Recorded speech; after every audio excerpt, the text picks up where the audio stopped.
கர்த்தர் நல்லவர். இந்த நாள் என்ன நாள்? குருத்தோலை ஞாயிறு. நான் தேவனிடத்தில் செபித்து கொண்டிருந்த போது நம்முடைய சபைக்கு என்ன வைத்திருக்கிறார் அப்படின்னு சொல்லி, பொதுவாகவே நீங்கள் நல்லா கவனிச்சிட்டிங்கன்னா இந்த குருத்தோலை ஞாயிறுனா ஒரு ஸ்பெஷல் யார் தான் அங்கே இருப்பா? யார் தான்? இந்த சொல்ல பார்த்தீங்களா, எல்லாமே என்ன தான் இன்னைக்கு ஸ்பெஷல்? என்ன தான்? கழுதை தான். பக்கத்தில் சொல்லுங்கள், கழுதை தான். அல்லேலூயா. அது கழுதை அப்படின்னு சொல்லாதீங்க, கழுதை தான். அல்ல, இன்னைக்கு ஸ்பெஷல் என்னது? கழுதை. இந்த கழுதையை பற்றி தான் அவங்ககிட்ட பேச போகிறாங்க. இது வரைக்கும் நீங்கள் கேட்ட செய்தி இல்லை, எந்த சர்ச்சிலும் கேட்டிருக்க மாட்டாங்க. எந்த சர்ச்சிலும் சொல்ல போடுவாங்களா எனக்கு தெரியாது. ஒருவேளை நம்ம கொடுத்ததுக்கப்புறம் அதை எடுத்து வேறு யாரும் டெவலப் பண்ணி பேசுவாங்களான்னு தெரியாது. நான் அந்த அளவுக்கு கர்த்தர் சமூகத்தில் உட்கார்ந்து கிட்டத்தட்ட நான் உங்களோடு பேச போகிற காரியம் கழுதையின் குணாதிசயங்கள், அப்படி 24 குணாதிசயங்களை பேச போகிறேன். நமக்கு பார்க்கும்போது கழுதையாக தான் தெரியும். நம்ம அநேகரை திட்டும்போது எப்படி தான் சொல்கிறாங்க? கழுதை. சில நேரம் லேட்டாக வந்தால் இந்த சோவேரி கழுதை வர்றதை பாரு அப்படின்னு சொல்லுவாங்க. இல்லை இந்த கழுதையை கூப்பிடல அப்படின்னு சொல்லுவாங்க. எங்கேயாவது வெயிலில் சுற்றிட்டு இருந்தால் அந்த கழுதை மாதிரி என்ன செய்யுது? திரியுது பாரு, போ அப்படின்னு சொல்ல. இப்படி தானே நிறைய பேர் சொல்கிறோம். இந்த கழுதை எப்படிப்பட்டதுன்னு பாருங்கள். இந்த கழுதைக்கு இருக்கிற குணாதிசயங்கள் நம்மக்கிட்ட இருக்குதா? அப்படி தான் நம்ம பார்க்க போகிறோம். அல்லேலூயா. சத்தமா வேதம் சொல்லுகிறது, நல்ல கவனித்து பாருங்கள். சகரியாவின் புஸ்தகம் 9:9. சகரியா 9:9. சீயோன் குமாரத்தியே, சீயோன் குமாரத்தியே, மிகவும் களிகூரு, நீ மிகவும் களிகூரு. எருசலேம் குமாரத்தியே, எருசலேமின் குமாரத்தியே, கெம்பீரி, கெம்பீரி. இதோ உன் ராஜா உன்னிடத்தில் வருகிறார், உன் ராஜா உன்னிடத்தில் வருகிறார். அவர் நீதியுள்ளவரும், அவர் நீதியுள்ளவரும், ரட்சிக்கிறவரும், தாழ்மையுள்ளவரும், கழுதையின் மேலும், கழுதை குட்டியாகிய மரியின் மேலும் ஏறி வருகிறவருமாயிருக்க. எல்லாரும் கரங்களை தட்டி கர்த்தரை மகிமைப்படுத்தும். நமக்கு ஒரு ராஜா இருக்கிறார். சொல்லுங்க, நமக்கு ஒரு ராஜா இருக்கு. அந்த ராஜா எப்படிப்பட்டவர்? 3 காரியங்கள் சொல்லப்பட்டிருக்கிறது. 1, அவர் நீதியுள்ள ராஜா. 2வது ரட்சிக்கிற ராஜா. 3வது தாழ்மையுள்ள ஒரு ராஜா. அல்லேலூயா. மற்ற ராஜாக்களுக்கும் இந்த ராஜாவுக்கு வித்தியாசம். அப்படி நல்லா கவனிங்க. எல்லா ராஜாக்களும் வரும்போது எதில் வருவாங்க? ரதத்தில் ஏறி வருவாங்க, குதிரைகள் மேலே ஏறி வருவாங்க. ஆனால் நம்முடைய ராஜா இவங்க எல்லாத்தையும் புறம்பே தள்ளிட்டு, எதெல்லாம் விலை உயர்ந்ததோ, எதெல்லாம் மேலானதோ, எல்லாம் மேட்டிமையானதோ, எதெல்லாம் அலங்காரமானதோ, எதெல்லாம் பாதுகாப்பானதோ எல்லாத்தையும் புறம்பாய் தள்ளிட்டு கழுதையின் மேலே அவர் ஏறி வருகிறார்னு எழுதப்பட்டிருக்கிறது. சத்தமுறை இல்லை சொல்லுங்க. அப்ப கழுதை மேல வர்றவங்க இல்லை எத்தனை பேர் ராஜான்னு ஏற்றுக்கொள்ளுவாங்க? சொல்லுங்க பார்ப்போம். இந்த உலகம் கழுதை மேல வேற ஏறி வர்றவரை ராஜான்னு ஏற்றுக்கொள்ளுமா? ஏற்றுக்கொள்ளாது. ஆனால் நம்முடைய ராஜா அதைத்தான் தெரிந்து கொண்டிருக்கிறார். அல்லேலூயா. சத்தமுறை இல்லை சொல்லுங்க. இதைத்தான் அவர் தெரிந்து கொண்டார். இப்போ நம்ம வாசித்த பகுதியும் சரி, நம்ம மாறி மாறி வாசித்த அந்த வசன பகுதிகளும் சரி, இதெல்லாம் பார்க்கும்போது அங்கே சொல்லப்பட்டிருக்கிறது. மத்தேயுவில் நீங்கள் வாசித்து பார்த்தீங்கன்னா 21ஆம் அதிகாரத்தில் நீங்கள் 1ஆம் வசனத்திலிருந்து 7ஆம் வசனம் வரைக்கும் அங்கேயும் சொல்லப்பட்டு வாசிக்க வேண்டியதில்லை, நமக்கு தெரியும். அப்போ தங்களுக்கு அருகாமையில் இருக்கிற கிராமத்துக்கு போய் என்ன செய்ய கொண்டு வாருங்கள், அங்கே ஒரு கழுதை கட்டியிருப்பதை நீங்கள் காண்பீர்கள், அதை என்ன செய்யுங்கள், அவிழ்த்து ஒருவரும் ஒரு காலம் ஏறிடாத அந்த கழுதை குட்டி என்ன செய்யுங்க, அவிழ்த்து கொண்டு வாருங்கள். எதற்கு அவிழ்க்கிறேன் என்று சொல்லி, இது ஆண்டவருக்கு வேண்டின்னு சொல்லுங்கள், அப்பொழுது அவர்கள் என்ன செய்வார்கள், அனுப்பிவிடுவார்கள். அவ்வளோதான். அப்போ போகிறாங்க, அதே மாதிரி பார்க்குறாங்க, ஒரு கழுதை பார்க்குறாங்க, கழுதை குட்டி அவுக்குறாங்க, கொண்டு வராங்க. கொண்டு வந்தவொடனே இயேசு கிறிஸ்துவை அந்த கழுதையின் மேலே அமர வைத்து அவரை என்ன செய்கிறார்கள், ஊர்வலமாக அழைத்து செல்கிறார்கள். அப்படி போகும்போது முன்னடப்பாரும் பின்னடப்பாரும் கர்த்தருக்கு ஓசன்னா, தாவீதின் குமாரனுக்கு ஓசன்னான்னு சொல்லி என்ன செய்கிறாங்க, பாட்டு பாடுறாங்க. அப்படி பாடிக்கொண்டு போகும்போது அது மாத்திரமல்ல, அங்கே இருந்த ஆண்களும் பெண்களும் தங்கள் வஸ்திரங்களை எதற்கு விரிக்கிறார்கள், கழுதை முன் நடக்கும்போது விரிக்கிறார்கள். சிலர் குலைகளையும் தலைகளையும் வெட்டி அந்த கழுதை தரை மேலே நடவாதபடிக்கு அதன் மேல் என்ன செய்கிறார்கள், நடக்க வைக்கிறதை பார்க்கிறோம். அல்லேலூயா. இதைத்தான் நம்ம பார்க்கிறோம். அருமையானவர்களே, எந்த கழுதை இயேசுவை சுமக்க ஆரம்பிக்கிறதோ, ஒரு காலத்தில் அந்த கழுதை எங்கே தான் கிடக்குது, தெருவில் கிடக்குது. ஆகாத கழுதை, புறம்பாக்கப்பட்ட கழுதை, ஒன்றுக்கும் உதவாத கழுதை, ஒருவருக்கும் ஒரு காலம் ஏறிடாத, யாருக்கும் பிரயோஜனமற்ற கழுதையாக இருந்தது. இயேசு ஏறின பின்பு அது மகிமையான கழுதையாக மாறிவிடுகிறது. அல்லேலூயா. நாமும் கூட ஒரு காலத்தில் அப்படி இருந்தவர்கள் தான். ஆனால் இயேசுவை சுமப்பதனால இந்த அங்கீகாரம் நமக்கு கிடைத்திருக்கிறது. சத்தமாக ஒரு இல்லைன்னு சொல்லுங்க. இன்னும் சத்தமாக ஒரு இல்லைன்னு சொல்லுங்க. நேற்றுக்கு இரவில் எதிர்பாராமல் என்னுடைய நண்பர் ஆப்பிரிக்காவிலேருந்து பேசினான், என்னுடைய கிளாஸ்மேட். அவன் என்ன பேசும்போது, எப்பா எனக்கு கொஞ்சம் பயந்தான், நீ வந்து சனி ஞாயிறு வந்து ரொம்ப டைட்டாக இருப்பேன் எனக்கு நல்லா தெரியும், அதனால் நான் இது பண்ண வேண்டியது இருந்துச்சு, காலையில் நான் அடித்தேன், நேற்றுக்கு அடித்தேன்ப்பா, உனக்கு இது பண்ண முடியல அப்படின்னு. அப்போ சொன்னேன், இல்லைடா இந்த மாதிரி ஒரு தொழில் காரியமாக ஒருத்தர் வர சொல்லியிருந்தார், அவரோட போய் பார்த்துட்டு அங்கே போய் அவரை பற்றி சில ஆலோசனைகள் பண்ணிவிட்டு அதுக்கப்புறம் அதை எப்படி டெவலப் பண்ணணும் என்னன்னு சொல்லி கேட்டுக்கிட்டு தான் சொன்னேன். அப்போ அவன் வார்த்தை சொல்கிறான், தேவனை அறியாதவன் தான், நானும் அவனை சின்ன வயசுலேருந்து 1ஆம் கிளாஸ் ஒன்றாவே படித்தவங்க, ஒன்றா இருந்தவங்க, பக்கத்து வீட்டில் கடைசி வரைக்கும் இணை பிரியாத நண்பர்கள். அவன் சொல்கிறான், இதுதான்டா ஆண்டவர் நமக்கு வச்சிருக்கிற மேன்மை. அவன் தேவனை அறியாதவன். ஆண்டவர் இதுதான் உனக்கு வச்சிருக்கிற மேன்மை. இந்த உலகத்தில் வேறு எது இல்லையோ, நீ ஆண்டவருக்காக ஊழியம் செய்ய வந்துட்டல்ல, அதனால உன்னை கனப்படுத்த ஆண்டவர் உயர்த்தி வச்சிருக்கிறாரு. சத்தமாக இல்லை சொல்லுங்க. அப்போ எங்களை மாதிரி தொழில் செய்கிறவங்க கூட அவன் தொழிலில் இருக்கிறான், அவன் ஒரு மிகப்பெரிய பொறுப்பில் இருக்கிறான். அப்படி இருக்கிறவன் நாங்கள் ஆலோசனை உங்களை மாதிரி ஆள்கிட்ட தான் என்ன செய்கிறோம், கேட்குறோம். என்னடா செய்யலாம், இது எப்படி செய்யலான்னு சொல்லுடா அப்படின்னு சொல்ல நீங்கள் சொல்கிறீங்க, நாங்கள் கேட்குறோம். இது வந்து அந்த உயர்வு, அந்த மேன்மை உனக்கு கிடைச்சிருக்குது. அல்லேலூயா. இதுதான் ஆண்டவன் கொடுக்குற பாக்கியம். உண்மை அதுதான். அருமையானவர்களே, வேதத்திலே வாசிக்கிறோம், ஒரு காலம் ஒன்றுக்கிட்டு இருந்த நம்மளை தேவன் அவர் ஏறி சுமக்கும் கழுதையாக நம்ம மாறின பின்பு எல்லாருக்கும் கனப்படுத்தின இடத்துல நம்மை வைத்திருக்கிறார். சத்தமாக இல்லை சொல்லுங்க. இந்த நாளிலும் கூட நான் உங்களுக்கு சொல்ல வருகிறது என்னன்னா, இயேசு ஏன் கழுதையை தெரிந்து கொள்ளணும்?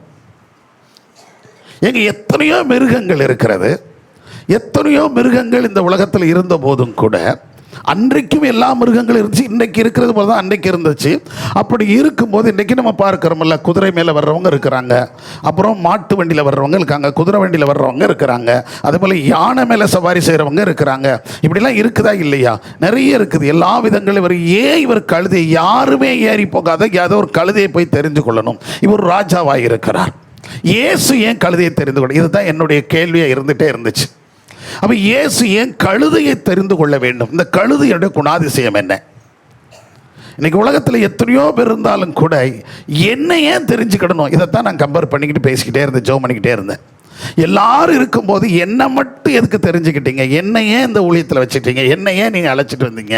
அப்போ என்ன விசேஷத்தை என்னிடத்தில் கண்டீர்கள் அப்படிங்கிறதும். அப்போ அந்த கழுதையை நான் இதை கம்பேர் பண்ணி பார்த்துக்கிட்டே இருந்தேன். அந்த கழுதை எப்படிப்பட்டது, இந்த கழுதையோட குணாதிசயங்களை குறித்து தியானிக்கும் போது எனக்கு நிறைய காரியங்கள் எவிடன்ஸ் கிடச்சிச்சு. இந்த கழுதையை பற்றி நான் 24 காரியம் எழுதி வச்சிருக்கிறேன். அது 24யும் இந்த சர்வீஸில் அடுத்த சர்வீஸை சொல்லி முடிச்சுன்னு நினைக்கிறேன். எவ்வளோ வேகமாக போக முடியுமோ போயிடணும் அப்படின்னு சொல்லி எழுதி வச்சுருக்கேன் நிறைய காரியங்கள். இந்த கழுதை பொதுவாக பார்த்தோம் அப்படின்னு சொன்னால், கழுதைகள் வந்து ஒரு 15லேருந்து 30 வருஷம் வரைக்கும் வாழும். கொஞ்சம் நல்ல அரவணைப்பு, நல்ல பாதுகாப்பில் இருக்குன்னா அது 40லேருந்து 50 வருஷம் வரைக்கும் வாழும் அப்படின்னு சொல்கிறாங்க. இந்த கழுதையில் இன்னொரு காரியம் பார்த்தீங்கன்னா, மழையில் நனையாதான். மழையில் நனைஞ்சால் அந்த கழுதைக்கு ஒத்துக்கிறார். நம்ம நிறைய பேர் நினைஞ்சிக்கிட்டு இருக்கும்போது என்ன சொன்னால் டக்குன்னு பார்த்தோன்னு சொல்லுவாங்கள்ல, மழை மேய்ச்சிட்டு எருவு மாடு மாதிரி மழையில் நினைது அப்படி பக்கத்தில். அந்த மாடு பசு கொடு, பால் கொடுக்க, எல்லாம் கொடுக்குது. இருந்தாலும் நம்ம அந்த வார்த்தைகளை பயன்படுத்தும். ஆனால் கழுதை வந்து மேக்ஸிமம் எதில் நிற்காதான், தண்ணி மழை பெய்கிற இடத்துல நிற்காது. என்னையா நீங்கள் அப்படி யோசித்து பார்த்தீங்கன்னா எங்கே தான் போகுது? துவைக்கிற இடத்துக்கு அதுதானே போகுதுன்னா மழையில் நிற்காது அப்படிங்கிற ஒரு சுபாவம் அதுக்கு இருக்குது. அப்படி வச்சுருக்குறாங்க. அது தன்னை கண்ட உடனே தன்னை பாதுகாத்து கொள்வதற்காக என்ன செஞ்சிருமா, விலகி போயிடும் அப்படின்னு சொல்லியிருக்காங்க. இது மாத்திரம் இல்லை, இந்த இது வந்து ஒரு பாலைவன சம்பந்தப்பட்ட ஒரு மிருகம் அப்படின்னு சொல்கிறாங்க. பாலைவனமான காரியத்தில் கூட வாழக்கூடிய ஒரு மிருகம் அப்படின்னு சொல்லி பாலைவன சம்மந்தப்பட்ட ஒரு மிருகம் தான் அந்த கழுதை அப்படின்னு சொல்கிறாங்க. இப்போ நம்ம கழுதைன்னு பார்க்கும்போது, அதாவது கழுதை குதிரை இது ரெண்டுக்கு நடுவில் இன்னொன்று இருக்குது. அது என்னது? கோவேரி கழுதை. இது எப்படி வந்துச்சு அப்படின்னு சொல்லி பார்த்தீங்கன்னா, கழுதை தான், குதிரை தான். இந்த ரெண்டையும் பார்த்தீங்கன்னா, குதிரைக்கு வந்து எக்ஸ்பென்ஸ் நிறைய செலவழிக்கணும், நிறைய இதெல்லாம் பண்ண. ஆனால் கழுதைக்கு ரொம்ப என்ன செய்ய வேண்டியதில்லை, செலவழிக்கணும். இப்போ இது ரெண்டையும் இணைச்சு கொண்டு வந்தது தான் என்னது? கழுதையும் குதிரையும் இணைந்ததனால் பிறந்த குழந்தை தான் கோவேரி கழுதை. அது பார்த்தீங்கன்னா, பார்த்தா ஒரு சைடு கழுதை மாதிரியே இருக்கும், இன்னொரு பக்கம் என்ன மாதிரி இருக்கும், குதிரை மாதிரியே இருக்கும். அதை பெரிய கோடீஸ்வரர்கள் குதிரைகளை வச்சுருப்பாங்க. நடுத்தர வயது இருக்க நடுத்தர வசதி உள்ளவங்க எதை வச்சுருப்பாங்க? கோவேரி கழுதையை வச்சுருப்பாங்க. இதுதான் வித்தியாசம். இதற்காக உருவாக்கப்பட்டது தான். யுத்த காலத்துக்கும் அதற்காக நிறையத்துக்கு பயன்படுத்துவதற்காக இதை செய்திருக்கிறாங்க. நல்லா கவனிச்சுக்க. இதெல்லாம் ஒரு காலங்கள் நடக்கிறது. இது இது இருக்கட்டும், அப்படி இருக்கட்டும். சரி, இன்றைக்கு நான் உங்களுக்கு சொல்ல, பொதுவாகவே நம்ம எல்லாருக்கும் தெரிந்தது கழுதைனா என்ன அப்படின்னு சொல்லி கேட்டிங்கன்னா, கழுதை என்னது தான் செய்கிறது? முதல்ல பொதி சுமக்கக்கூடியது. எல்லாருக்கும் தெரிந்தது. முதல் காரியம் அதை சொல்கிறேன். சுமை சுமக்கக்கூடியது கழுதை. அந்த சுமை நீங்கள் எவ்வளோ ஏற்றினாலும் என்ன செஞ்சுக்கிடும்? சுமந்திருக்கு. வேதத்தில் கூட நம்ம வாசிக்கிறோம், நிறைய இடத்துல பார்க்கிறோம். ஆதியாமத்தில் நீங்கள் பார்க்கும்போது எங்கே சொல்லப்படுது 42:26 நீங்கள் வாசித்து பார்த்தீங்கன்னா, அங்கே அதுக்கு முன்னாடி இருக்குது, அதுக்கு பின்னாடி இருக்கு. நம்ம வாசித்து பார்க்கும்போது அங்கே யாக்கோபுடைய பிள்ளைகள் எல்லாரும் யோசேப்பிடத்தில் போய் தானியத்தை வாங்கி தானியத்தை கட்டி எதிர்மேல் தான் வைக்கிறாங்க. கழுதையின் மேலே வைத்து அதை என்ன செய்கிறாங்க? கொண்டு வருகிறதை பார்க்கிறோம். அதே போல் நீங்கள் 2 ராஜாக்கள் 5ஆம் அதிகாரத்தில் வாசித்துக்கிட்டிங்கன்னா, அங்கே பார்க்கும்போது அங்கே நாகமான் என்பவன் அங்கே எலிசாவிடத்தில் கேட்கும்போது, எனக்கு 2 கழுதைகள் சுமக்கத்தக்கதாக என்ன வேணும்? மண் வேணும். இந்த பூமியுடைய மண் வேணும். அதை நான் கழுதை மேலே கட்டி என்ன செய்யணும்? கொண்டு போக வேண்டும்னு சொல்லி கேட்குறான். அப்போ அதை எடுத்து கொண்டு வருகிறான். நல்ல கவனிங்க. அப்போ எல்லாவற்றிலும் சுமை சுமப்பதற்கு இந்த சுமை மனிதனையும் கழுதை சுமக்கிறது, அது மாத்திரம் சுமைகளையும் சுமக்கிறது. நம்ம ஊரில் பொதுவாக இது எங்கே வைக்கிறார்கள்? இப்போ அது கூட இல்லை. ஆனால் ஒரு காலத்தில் நாங்கள்லாம் சின்ன பிள்ளையாக இருக்கும்போது, எலிமெண்ட்ரி ஸ்கூல், ஹை ஸ்கூல் படிக்கும் போதெல்லாம் பார்த்தீங்கன்னா, நிறைய இடங்களில் இந்த துணிகளை துவைப்பவர்கள் அதை என்ன செய்கிறாங்க? பயன்படுத்துகிறாங்க. அதாவது ஆற்றுக்கு போகும்போது 2 சைடும் பொட்டத்தை கட்டி இதில் போட்டுருவாங்க, கழுதை மேலே போட்டு விட்டுருவாங்க. அது பாட்டுக்கு போயிடும். அப்போ அந்த சுமைகள் சுமந்து மறுபடியும் துவைச்சி அதே மாதிரி என்ன செய்வாங்க? கட்டி அதில் போட்டு கொண்டு வந்துடுவாங்க. இப்படியே பற்றிட்டு வர்றதை நம்ம பார்க்குறோம். நல்ல கவனிச்சுக்கிடுங்க. அப்போ சுமை சுமப்பதற்காக பயன்படுத்தப்படுவது முதல்ல அதுதான், சுமக்கக்கூடியது. இன்னைக்கு நாமும் கூட நம்முடைய வாழ்க்கையில் ஒரு காரியத்தை தெரிந்து கொள்ளணும். நாமும் சுமக்கிறவர்களாக இருக்க வேண்டும். சத்தமுறையிலே சொல்லுங்க, சுமைகள். அப்போ யாரோ ஒருத்தருடைய சுமையை அது என்ன செஞ்சுக்கிட்டு இருக்குது? சுமந்து. இயேசு கிறிஸ்து கூட நம்முடைய பாவ சுமைகளை அவர் என்ன செய்தார்? சுமந்தார். ஆகவே நம்ம ஒவ்வொருவருக்கும் ஒரு சுமை இருக்கிறது. என்னென்னா, நம்முடைய குடும்பத்தின் சுமைகளை என்ன செய்தாகணும்? சுமந்தாக வேண்டும். நம்ம மேல் வைத்திருக்கிற கடமை, அது எனக்கு தெரியாது, இது உனக்கு தெரியாது, அது அப்படி இல்லை, இது இப்படி இல்லை, அப்படி சொல்றதுக்கு அல்ல. அந்த சுமை நம்ம மேலே விழுந்த சுமை, அது நம்ம தான் சுமக்கணும். அல்லேலூயா. சிலருக்கு பார்த்தீங்கன்னா தாயை சுமக்க வேண்டியதாக இருக்கும். சிலருக்கு தகப்பனை தோளில் தூக்கிட்டு சுமக்க சொல்ல, கழுது தலைமையில் சுமக்குது. ஆனால் அந்த காரியங்களை, இந்த பாரங்களை நம்ம என்ன செய்து கொள்ள வேண்டும்? எடுத்துக்கொள்ள வேண்டிய காலத்தில் இருக்கிறோம். இதை தள்ளிவிடுது. இப்போ நிறைய பேர் என்னென்னா, தாயையும் தகப்பனையும் ஒரு பாரமாய் நினைத்து, சுமையாக நினைச்சு தான் அவங்கள எங்கே தள்ளிட்டு போயிடுறாங்க? முதியோர் இல்லத்தில் கொண்டு தள்ளிட்டு வந்துடுறாங்க. அப்படிப்பட்ட சுபாவம் இல்லாதபடிக்கு உயிரோடு இருக்கிற வரைக்கும் அவர்களை சுமந்து கொண்டு போக வேண்டிய யாருடைய கடமை? ஏன்னா அவங்க நம்மளை எதில் சுமந்தவங்க? தோளில் சுமந்தவங்க, மார்பில் சுமந்தவங்க. அப்படிப்பட்டவர்களை கடைசி காலத்தில் என்ன செஞ்சிடறோம்? நம்ம எளிதாக தூக்கி தள்ளிடுறோம். அந்த சுபாவம் இராதபடிக்கு தேவனுக்கு முன்னாக உண்மையாக இருக்க வேண்டும். சத்தமுறையிலே சொல்லுங்க, கர்த்தர் நாம மகிமைப்படட்டும். அடுத்து பார்க்கும்போது இரண்டாவதாக நாம பார்க்கிறோம் பார்த்தீங்கன்னா, இந்த கழுதையானது எப்படிப்பட்டதுன்னா, விருப்பு வெறுப்பின்றி உழைக்கக்கூடியதான். இவங்களுக்கு செய்யணும், அவங்களுக்கு செய்யணும், இப்போ செய்யணும், அப்போ செய்யலாம் கிடையாது. எப்போ கூப்பிட்டாலும் எந்த வேலை செய்யணும் செஞ்சுக்கிட்டே இருக்குமா. கழுதைக்குரிய சுபாவம் விருப்பு வெறுப்பு பார்க்காதான். அவங்க சொல்ல, அவங்களுக்குனா வேண்டாம், இவங்களுக்குனா வேண்டாம், இவங்களுக்குனா அவங்களுக்கு செய்வோம் அப்படின்னு நினைக்கிறேன். அந்த சுபாவம் எதுக்கு கிடையாதான்? கழுதை நான் கற்பனையில் வந்திருக்கேன்னு நினச்சிடாதீங்க. நான் ஒரு பெரிய உட்காந்து ஒரு ஆய்வே பண்ணினேன். கழுதைகளை குறித்து நிறைய பேர் எழுதியிருக்கிறேன். கழுதை குறித்து ஆராய்ச்சிகள்லாம் அதிலிருந்து தான் நான் இதை இவ்வளோ கருத்துக்கள் எடுத்திருக்கிறேன். அப்போ என்னங்க, அதுக்கு விருப்பு வெறுப்பு இல்லாமல் என்ன செய்யக்கூடியது? சொல்லுங்க, உழைக்கக்கூடிய. விருப்பு வெறுப்பு இருக்கக்கூடாதுங்க. ஒருத்தர் காரியத்தில் வெறுப்பப்பட்டு ஒரு வேலையை செய்யும் போது எப்படி தான் செய்யணும்? விரும்பி செய்யணுங்க. இப்போ கம்பெனியில் வேலை பார்க்குறோம், நமக்கு சம்பளம் கொடுக்குறாங்க. அரசாங்கத்தில் வேலை பார்க்கலாம், கம்பெனியில் வேலை பார்க்குறாங்க, தனியில் பார்க்கலாம், ஸ்கூலில் பார்க்கலாம், காலேஜில் எங்கேனாலும் வேலை பாருங்கள். வேலை பார்க்குற இடத்துல நமக்கு ஒரு வேலை கொடுத்துருந்தா அந்த வேலையை நம்ம எப்படி செய்யணும்? விருப்பப்பட்டு செய்யணுங்க. அதனால தான் நிறைய இதெல்லாம் வச்சிங்கன்னா, தொழிற்செயல் இடங்கள்லாம் ஒரு போர்டு வச்சுருப்பான், செய்யும் தொழிலே தெய்வம் அப்படின்னு கொண்டு வச்சுருப்பான். எதுக்கு அதை வச்சுருக்கான் அப்படின்னு சொன்னீங்கன்னா, அவன் விரும்பி அந்த தொழில் என்ன செய்கிறான்? செய்கிறான். அது செருப்பு தைக்கிற தொழிலாக இருந்தால் கூட அது என்ன தான் செய்யணும்? என்ன செய்ய, வேறு வழி இல்லை, நான் இப்படி செய்கிறேன் எனக்கு அப்படின்னு நினச்சான்னா அந்த தொழில் என்ன இருக்காது? நல்லா இருக்காது, விருத்தி இருக்காது. எந்த தொழில் செய்தாலும் அது விருப்பு வெறுப்பு இல்லாமல் என்ன செய்யணும், செய்ய வேண்டுங்க. அதுமாதிரி கருமையாக பாருங்கள், அப்படிப்பட்ட சுபாவம் அதற்குள்ளே இருந்து கொண்டே இருந்தது என்று நம்ம பார்க்கிறோம். இப்போ பாருங்களேன், இப்போ இஸ்ரவேல் ஜனங்களை ரொம்ப கடினப்படுத்தினாங்க. அவங்க கடினமான வேலைகளை வைத்து நொறுக்குனாங்க. அப்போ அவங்களுக்குள்ள என்னென்னா அந்த வேலைகளை செய்யக்கூடிய பக்குவம், அதாவது இவங்க போனது அங்கே போனது எதுக்காக, பஞ்சம் பிழைப்பதற்காக போனாங்க. காலம் வந்தது, யோசேப்பு காலம் வரைக்கும் சொகுசாக வாழ்ந்தாங்க. யோசேப்பை அறியாத ஒரு பார்வோன் சில வருஷங்கள் கழித்து உருவாராம். அந்த பார்வோன் வந்த பின் அவங்கள நடத்துகிற விதங்கள்லாம் வித்தியாசமாய் போயிடுச்சு. ஆகவே அப்படி சூழ்நிலையில் இவர்கள் அடிமைப்படுகிறார்கள். இவர்களை வேலை வாங்குற கொடுமையான வேலைகளை உருவாக்குகிறாங்க. அந்த வேலைகளை அவங்க யாரும் என்ன செய்யறதில்லை, விரும்பி என்ன செய்யலை, வேற வழி இல்லை, செய்கிறோம் அப்படின்னு சொல்கிறாங்க. ஆகவே இது விரும்பி செய்கிற வேலையாக என்ன செய்யணும், மாற வேண்டும். இந்த உழைப்பாளி என்பவன் யார், வேலைகள். இப்போ மே மாதம் வருது, இப்போ நம்ம அடுத்த மாதம் வந்துட்டுனா முதல் நாள் நமக்கு என்ன தினம், உழைப்பாளர் தினம். இந்த உழைப்பாளர் தொழிலாளர் தினம் அல்லது உழைப்பாளர் தினம் எதையோ ஒன்று சொல்கிறோம். எதற்காக அந்த நாட்களை வச்சாங்கன்னா, அதுக்கு முன்னாடி இருந்த காலங்கள்லாம் பார்த்திங்கன்னா மணிக்கணக்கு இல்லாமல் என்ன பண்ணிக்கிட்டே இருந்தாங்க, வேலை செய்ய வச்சுட்டே இருந்தாங்க. லேபர்ஸு கீழே இருக்கிற ஒர்க்கர்ஸை அதிகமான வேலை கொடுத்தாங்க.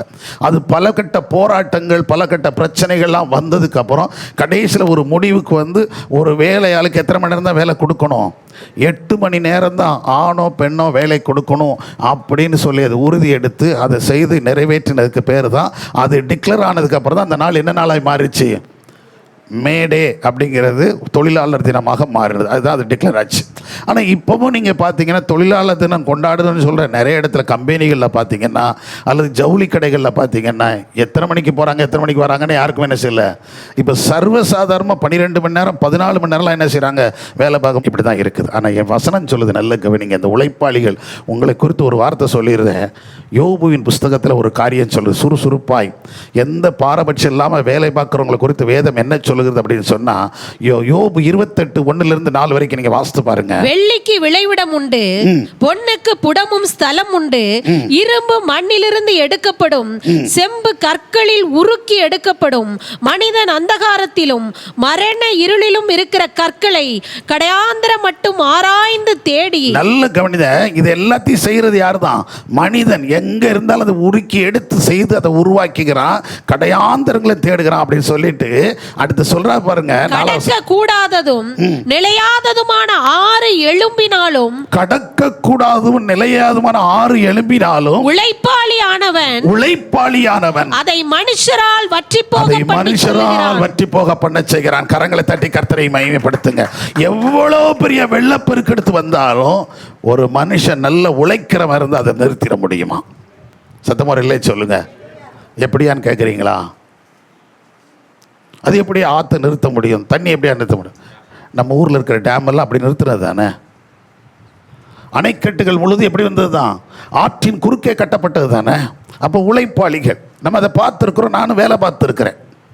சேரவுலார் டேமில் வேலை பார்த்துருக்கேன், வைகை டேமில் வேலை பார்த்துருக்கேன், மசனகுடி டேமில் வேலை பார்த்துருக்குறோம். ஆகவே அந்த டேம் வேலைகள்லாம் எப்படிலாம் தெரியும்.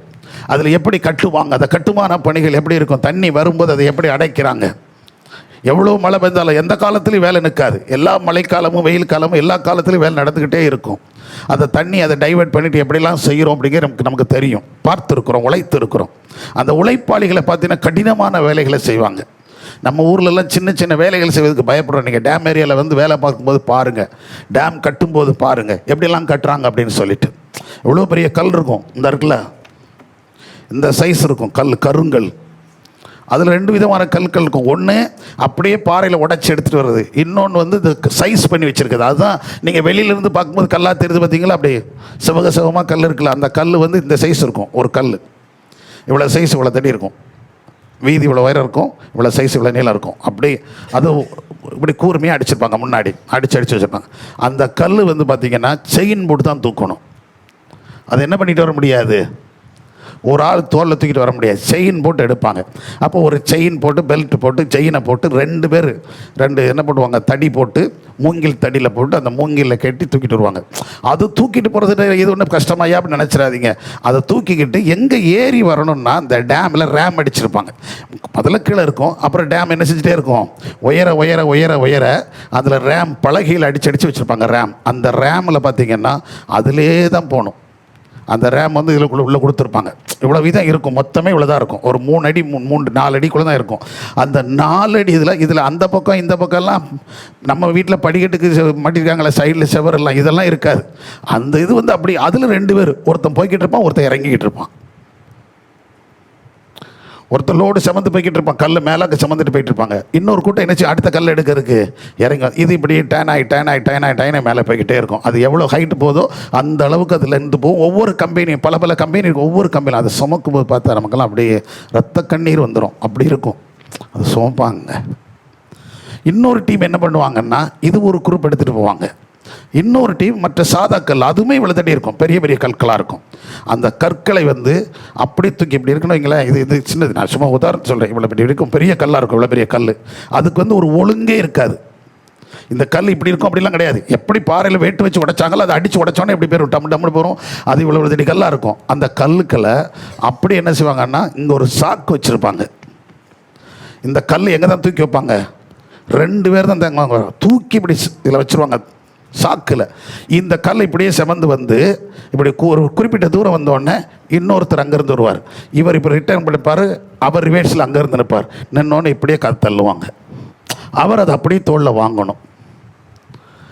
அந்த அரிசி மூடை எல்லாம் வாங்குறாங்க பார்த்தீங்களா, லாரிலேருந்து தூக்கி விடும்போது அரிசி மூடை பிடிக்காங்க பாருங்கள்.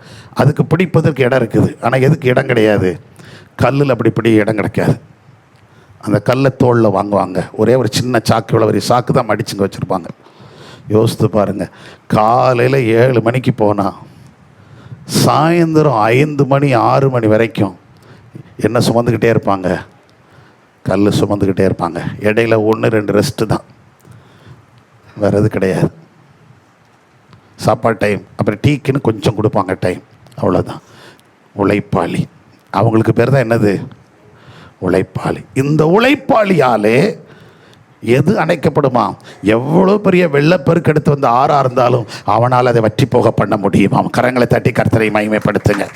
அதை போல சுபாவம் எதற்கு உண்டாம், கழுதைக்கு சுறுசுறுப்பாக வேலையை செய்துக்கிட்டே இருக்குமா, வேகமாக செய்து கொண்டே இருக்குமா.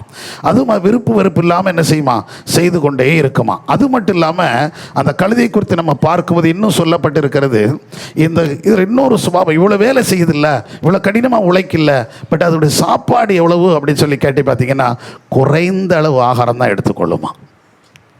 கழுதை எங்கேயும் அடித்து பிடிச்சி என்ன செய்யாதான், திங்காதான். ஆனால் நம்ம வீட்டில் நிறைய பேர் என்ன பேசுகிறாங்க, கழுதை திங்கிற மாதிரி திங்கிறப்பாரு. கழுதை அப்படி சாப்பிடவே சாப்பிடாதான். கழுதை குறைந்த அளவு தான் சாப்பாடு எடுத்துக்கொள்ளுமா. ஆகாரம் அதுக்கு குறைய சாப்பாடு இருந்தால் போதுமா, குறைந்த அளவு தான் என்ன எடுக்குமா, சாப்பாடு. ஏன்னா வேதம் சொல்லுகிறது, நீ போஜன பிரினா இருந்தால் என்ன வச்சிரு, தொண்டையில் கத்தி வச்சிருன்னு சொல்லி நீதிமொழிகள் புஸ்தகம் நம்மத்தில் சொல்லப்பட்டிருக்கிறது. அதான் நீங்கள் ராஜாக்களுக்கு முன்னாடி சரி, விருந்து கலைச்சிருந்தாலும் சரி, ஒருத்தருக்கு முன்னாடி வைத்திருக்கிற சாப்பாடை பார்க்கும்போது அது என்ன செய்யாதுன்னு இருக்குது, இச்சியாதே. மற்றவங்களுக்கு வச்சிருக்கிற போஜனத்தை பார்த்து நீ என்ன செய்யாத, இச்சியாத. கிடைச்சதெல்லாம் மாட்டிடாத. வச்சுறாங்க, ஒரு தட்டில் கொண்டு வந்து வச்சிடறாங்கன்னு வைங்களேன், அதுக்கு நிறைய ஐட்டங்கள் வைக்கிறாங்க. வச்ச உடனே அந்த தட்டை காலி பண்ணிட்டு தான் நான் போவேன்னு இருக்கக்கூடாது. ரொம்ப டீசெண்டாக நடந்துக்கிடணும். ஏங்க நமக்கு நிறைய பசியே இருக்கலாம், அங்கே இருக்கிற ருசியாகவும் இருக்கலாம். நல்லா கவனிங்க, நமக்கும் நிறைய என்ன இருக்குது, பசி இருக்குது. நமக்கு முன்னாடி வச்சிருக்கிற ஆகாரமும் விசேஷ ருசியாகவும் இருக்குது. ஆனால் கூட அந்த இச்சையில் தின்றப்படாது, கொஞ்சம் லிமிட்டாக தான் சாப்பிடணும்.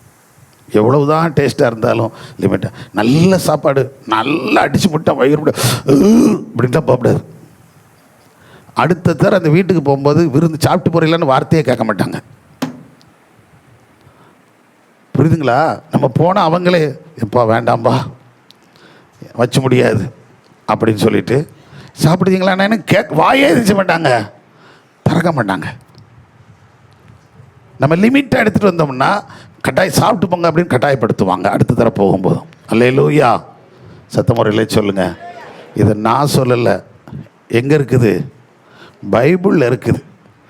நீ உனக்கு முன்னாடி ராஜாக்களுக்கோ மந்திரிக்கோ பிரபுகளுக்கோ நல்லவர்களுக்கோ மேலானவர்களுக்கோ சாப்பாடு வைக்கும்போது நீ அதில் உள்ள சாகாரத்தை நீ என்ன செஞ்சிடாத, இச்சித்திராத. நீ போஜன பிரினா இருந்தால் என்ன வச்சிரு, தொண்டையில் கத்தி வச்சிரு. இன்றைக்கி நிறைய வியாதிகளுக்கு காரணம் என்னதான் சாப்பாடு தான். அதனால தான் கிராமத்தில் அந்த நாட்களில் முன்னோர்கள் சொல்லுவாங்க, எப்படின்னா விருந்து மருந்து எத்தனை நாளைக்கு, 3 நாளைக்கு தான். அதான் ஒரு வீட்டில் போனான்னா தகப்பன் மகனை பார்த்து சொல்லியிருக்கான், போடா முகந்தெரிய காட்டில் வந்து சேர்ந்துரு அப்படின்னானா. மாமனார் வீட்டுக்கு போனால் எப்படி வந்துடணுமா, முகந்தெரியும் வந்துடணும் அப்படின்னு சொன்னானா. என்னடா முகந்தெரியும் வந்துடணும், இவனுக்கு ஒன்றும் புரியலை. முகந்தெரியும் வந்துடுறா அப்படின்னு சொல்லியிருக்கான். இவனுக்கு புரியலை. இவன் போயிட்டான், ஜாலியாக போன உடனே அங்கே அப்படி கோழி அடிக்கிறாங்க, மட்டனுங்க, ஒரு நாள் மட்டனுங்கிறாங்க, உனக்கு கோழிங்க, ஒரு நாள் சிக்கனா, அது இதுன்னு போட்டு மாட்டுறாங்க, மீனுங்க அப்படி இருக்குது. நல்ல தினந்தோறும் இருங்க சாப்பிடுங்க விருந்து நடந்துக்கிட்டே இருக்குது. 1 நாள் ஆச்சு, 2 நாள் ஆச்சு, 3 நாள் ஆச்சு, 5 நாள் ஆச்சு, இப்படியே போல். இவரும் கிடைக்க சாப்பாடு சாப்பிட்டு சந்தோஷமாக இருக்கார். 4 நாள் ஆச்சு, 5ஆவது நாள் 6ஆவது நாள் பார்த்தீங்கன்னா அப்படி கொஞ்சம் இப்போ கறி மீன் அப்படியே போய் முட்டைக்கு இறங்குது. அந்த முட்டை அப்படி குறைய ஆரம்பிக்குது. அப்புறம் சாம்பார், அப்புறம் கொஞ்சம் இது வர ஆரம்பிச்சிது. அப்புறம் பார்த்திங்கன்னா ரசம் துவையல் அப்படியே கொஞ்சம் கடைசி நாள் என்ன நினச்சிட்டுனா இன்னைக்கு கஞ்சி வச்சு துவையல் ஊறுகாய் வச்சு விட்டாங்க. இப்போ இவன் சாப்பிட போகும்போது அதுக்குள்ளே பார்த்தா எது தெரியுது, தட்டில் என்ன தெரியுது, முகம் தெரியுது. அப்போ தான் இவன் யோசிச்சுப்பா, ஓ இதுதான் நம்ம ஐயா சொன்னார் போல், முகம் தெரியுங்காட்டில் எங்கே சேர்ந்துரு. மரியாதைங்கிறது எத்தனை நாள் தான், 3 நாள் தான். 4ஆவது நாள் 5ஆவது நாள் உட்கார்ந்தோம்னா முகம் தெரியுத சாப்பாடு தான் தருவாங்க, வேறு வழி கிடையாது. எத்தனை நாள் தான் பொங்கி கொட்டிக்கிட்டு இருப்பாங்க ஒரு மாமியார் வீட்டில், எத்தனை தான் விருந்து காட்ட செஞ்சு யோசித்து பாருங்களேன். இப்போ நம்ம வீட்டில் ஒருத்தவங்க டேரா போட்டாங்கன்னா எத்தனை நாள் சாப்பிட முடியும், எத்தனை நாள் செஞ்சுக்கிட்டே இருக்க முடியும். செய்யலாம், நம்ம வீட்டில் என்ன இருக்குதோ அதை சாப்பிட்டுட்டு போகிறவங்க பிரச்சனை கிடையாது. இவங்களுக்காக ஸ்பெஷலாக செய்யணும் பார்த்தீங்களா, அது ரொம்ப சிரமம். ஒருத்தர் வந்திருக்காங்க அப்படின்னா அவங்களுக்காக நம்ம என்ன வேண்டியது இருக்குது, சிரத்தை எடுத்து செய்ய வேண்டியது இருக்குது. அவங்களுக்காக செய்யணும் அப்படிங்கிறது ரொம்ப கஷ்டம். அட்ஜஸ்ட் பண்ணி போகிற பரவாயில்லையே, பழைய ஒரு நாள் கூட நாளே அப்படி இருந்து சாப்பிட்டுட்டு அப்படி இருந்துட்டாங்கன்னா அது கூட பெருசாக தெரியாது. இருந்தாலும் நான் என்ன சொல்கிறேன்னா, ஒரு வீட்டில் நான் ஓப்பனாகவே சொல்கிறேன், ஒரு வீட்டில் இன்றைக்கி ஒரு 2 பேர் இருக்கிறீங்க அல்லது 4 பேர் இருக்கிறீங்கன்னா நீங்கள் தினம் இவ்வளோ செஞ்சு இவ்வளோ சாம்பார் இவ்வளோ சாப்பாடு இவ்வளோ செஞ்சால் சரியாக இருக்கும். இப்போ எக்ஸ்ட்ரா ஒரு ஆளோ 2 அவங்களுக்காக என்ன பண்ணிக்கிட்டே இருக்கணும், எக்ஸ்ட்ரா எல்லாம் செஞ்சுக்கிட்டே இருக்கணும். அவ்வளவும் எக்ஸ்ட்ரா பண்ணிக்கிட்டே இருக்கணும். 2வது சாப்பிட போகும்போது அவரை நம்ம கூட வச்சுட்டு சாதாரணமாக என்ன செஞ்சிட முடியாது, செய்ய முடியாது. அப்படி தானேங்க. இன்னும் நிறைய பேர் அமைதியாக இருக்கியா, நீங்கள்லாம் முகம் தெரிந்த மாதிரி வாழ்ந்தாலும் தானா, அல்லேலூயா. புரியுதா புரியலையா, நான் ஞானமாக நடந்துக்கிடணும். எது வீங்கிட்டு வந்தாலும் பரவாயில்ல, வயிறு வீங்க விட்டுறக்கூடாது. வயிறு ரொம்ப பாதுகாப்பாக வச்சுக்கிடணும். அல்லேலூயா. சத்தமா, இன்னும் சத்தமாக இல்லையே சொல்லுங்கள். ஆமாம், அதனால் குறைந்த நேரம் என்ன செஞ்சால் போதும், சாப்பிட்டா போதும். சாப்பாடை அளவாக என்ன செய்யுங்க, தேவைக்கு கழுதைக்கு இருக்கிற சுபாவம் அதுதானா, அளவுக்கு மீறி எதை என்ன செய்யாது, தேவைக்கு தவிர. அதை விட இன்னொன்று காரியம் சொல்கிறேன் பாருங்களேன். அந்த கழுதைக்கு இருக்கிற மிகப்பெரிய காரியம் என்ன தெரியுமா, குறைந்த நேரம் தான் உறங்குமா. கழுதை கொஞ்ச நேரம் தான் உறங்குமா. அதுலேயும் சிலர் சொல்லும்போது என்ன சொல்கிறாங்கன்னா, ஒரு நாளைக்கு ஒரு 1/2 மணி நேரத்துலேருந்து 1 மணி நேரம் தூங்குறதே கஷ்டம், அது நின்று தான் தூங்குமா. படுத்து கிடந்து என்ன செய்யாதான், நின்றுக்கிட்டே கொஞ்சம் நேரம் அப்படியே தூங்கிட்டே இருக்குமா, அப்புறம் இதாகிடுவான். ஆனால் நம்ம நாட்டில் நம்ம ஊரில் என்ன தான் பிரதானமாக காணப்படுது, இந்த மருத்துவர்கள் சொல்கிறாங்களா, நீங்கள் என்ன செய்யணும், நல்லா தூங்கணும். 8 மணி நேரம் தூங்கணும், இவங்க 80 மணி நேரம் தூங்குதாங்க. எங்க ஒரே ஒரு ராத்திரி முழிச்சிட்டா போதும். எனக்கு அதுதான் ரொம்ப ஆச்சரியமாக இருக்கும். ஒரே ஒரு ராத்திரி முழிக்கல வேண்டாம், ஒரு 2 மணி வரைக்கும், 3 அல்ல 1 மணி 2 மணி வரைக்கும், 12 மணிலேருந்து 1 மணி வரைக்கும் வைங்கன்னா, அது வரைக்கும் ஏதோ ஒரு வேலைகள் எங்கேயோ போயிட்டு பிரயாணப்பட்டு ஒரு 2 மணி ஆகி போச்சுன்னா மறுநாள் முழுவதும் படுத்து கிடப்பாங்க. என்னங்க எத்தனை நேரத்துக்கு வர 1 மணி ஆகிட்டு, இன்னும் இதில் என்ன இருக்குதுன்னு நாங்கள் நைட்டு வர 1 மணிக்கு வந்தாகலாம், வந்த உடனே படுத்தாச்சு. படுத்து காலேஜ் அப்புறம் சாப்பிட்டுட்டு அப்புறம் ஒரு படுக்க தான், பகல் முழுவதும் படு. என்ன அவங்க வீட்லேயும் நைட்டில் அவன் 1 மணிக்கு தான் வந்தான். ஏங்க நைட் ஷிஃப்ட்டுக்கு போயிட்டு வருவான், 4 மணிக்கு போகிறவன் 12 மணிக்கு போகிறான், 1 மணிக்கு வீட்டுக்கு வருவான். 12 ஷிஃப்ட்டை முடிச்சுட்டு, நைட் ஷிஃப்ட்டை முடிச்சுட்டு காலையில் எந்திரிச்சு பார்த்தீங்கன்னா 8 மணிக்கு குளிச்சுட்டு அவர் என்ன பண்ணிகிட்டு இருப்பார்? மார்க்கெட்டில் நின்றுட்டு இருப்பார், கடையில் நிற்பார், சொந்தக்காரன் வீட்டுக்கு போகிறார், ஃபங்க்ஷனுக்கு போயிடுவார், அங்கே போயிடுவார். அவனுக்கு தூக்கம் வர மாட்டேங்குது. என்றைக்கோ ஒரு நாள் 1 மணி வரைக்கும் இருந்துட்டாங்களாம், முழிச்சிட்டாங்களாம். 12 மணிக்கு முழிச்சா இவங்களுக்கு அதுக்கு அடுத்த நாள் முழுவதும் 3 நாள் படுத்து கிடப்பா. கேட்டால் நான் முந்தா நாத்து 2 மணி வரைக்கும் முழிச்சேன். முந்தா என்னைக்கு? எவ்வளோ கொடுமை பாருங்க. தூக்கத்துக்கு அவ்வளோ பிரதானம். தூங்கிக்கிட்டே இருக்கணும். தூக்கத்தை விரும்பாதே, தூங்கினால் நீ என்ன செய்வாயே? தரித்திரனாவாய். அப்படிதான் சொல்லியிருக்குது. நீ எவ்வளவு நேரம் தூங்குவாய், எவ்வளவு நேரம் கை முடக்கி கொண்டு என்ன செய்வாய்? தூங்குவாய். அப்படி சோம்பேறியே, நீ எவ்வளவு நேரம் என்ன செய்வாய்? தூங்குவாய். எவ்வளவு நேரம் கையை முடக்கி கொண்டு என்ன செய்வாய்? இன்னும் கொஞ்ச நேரம் தூங்கட்டும், இன்னும் கொஞ்ச நேரம் உறங்கட்டும் என்று சொல்லுவாயோ? அப்படின்னு சொல்லியிருக்கு. இன்னும் கொஞ்சம் நேரம் எழுப்பி விட்டா கூட பாருங்க. காலையில் ஐயா இல்லை, இவங்க பரீட்சை காலமா, இவங்ககிட்டலாம் கேள்வி கேட்டிருக்காங்க போன மாதத்தில். நீங்களாம் எத்தனை மணிக்கு எந்திரிப்பீங்க, எத்தனை மணிக்கு படுக்கீங்க? 9:30 படுத்துருவோம். இவங்க 10th 12th எல்லாம் 11th 12th 12 சொல்லியிருக்க காரணம் என்ன? 9:30 படுத்துருவோம். சரி, காலையில் எத்தனை மணிக்கு? 6 மணிக்கு. 9:30 படுக்கிறவன் 6 மணிக்கு 9க்கு படுக்கிறவன் 6 மணிக்கு எழுந்திருவானா, 9:30 படுக்கிறவன் 6:30 எழுந்திருவானா. ஆனால் கொடுமையை பாருங்க எப்படி போகுதுன்னு. அந்த நாட்கள் பார்த்தீங்கன்னா பரீட்சைக்கு எரிச்சு விட மாட்டாங்க. பரீட்சை நாட்கள்னா தூங்க விட மாட்டாங்க. நோய் நோய் நோயின்னு வேற அடிச்சுக்கிட்டு, இதில் வேற இவங்க வேற இடத்த தூக்கி வச்சுக்கிட்டு இருப்பாங்க. இவங்க கடுங்காப்பி, பிள்ளை படிக்கிறதுக்கு இவங்க கடுங்காப்பி குடிச்சிக்கிட்டு இருப்பாங்க. கட்டண்டி போட்டு என்ன செய்யறது? தேயிலையை கொதிக்க வச்சுக்கிறது. பிள்ளை படிக்குதான், இவங்க குடிக்கிறாங்களாம். முழிச்சிருந்து காத்திருந்து அப்படி படித்தது ஒன்றுமே பாஸ் பண்ண மாதிரியே தெரியல. எனக்கு தெரிஞ்சு ஃப்ரீயாக விட்டா என்ன செஞ்சிட போகுது? படிச்சிட போகுது. அல்லேலூயா. ஆனாலும் சோம்பேறியா கூட, இவ்வளோ சோம்பேறியெல்லாம் 6 மணிக்கெல்லாம் எந்திரிக்கப்படாது, 6:30க்கெல்லாம். அதுக்கு ஒரு நேரம் இருக்குது. அதிகாலையில் எழுந்து என்ன செய்யணும்? படிக்கணும். அதிகாலையில் எழுந்து படிக்கணும். நாங்கள்லாம் அப்படி தான். எங்களுக்கு யாரும் சொல்லிக் கொடுக்கல. பரீட்சை டைம்லாம் பார்த்தீங்கன்னா 4 மணிக்கு நாங்கள் குளிச்சுக்கிட்டு இருப்போம். கள்ளிக்குறிச்சியில் ஆற்றுல போய் அந்த அம்பாசமுத்திரம் பாலத்துக்கு கீழ் பக்கம் பார்த்தீங்கன்னா 2க்கு நடுவில் தான் அது ஆறு. அந்த ஆறு தான் தாமிரபரணி ஆறு தான் 2ஆக பிரிக்கும். இந்த பக்கம் கள்ளிக்குறிச்சி, அந்த பக்கம் அம்பாசமுத்திரம். அவ்வளோதான். இங்கேருந்து நடந்து வண்டி கள்ளிக்குறிச்சியிலேருந்து அங்கே நடந்து போவோம். அங்கே போயிட்டு அதில் ஆற்றுல குளிச்சுட்டு அப்படியே வந்து 4 மணிக்கு படிக்க ஆரம்பிச்சிருவோம். 3 மணி 3:30 மணிக்கெலாம் குளிக்க போயிடுவோம்.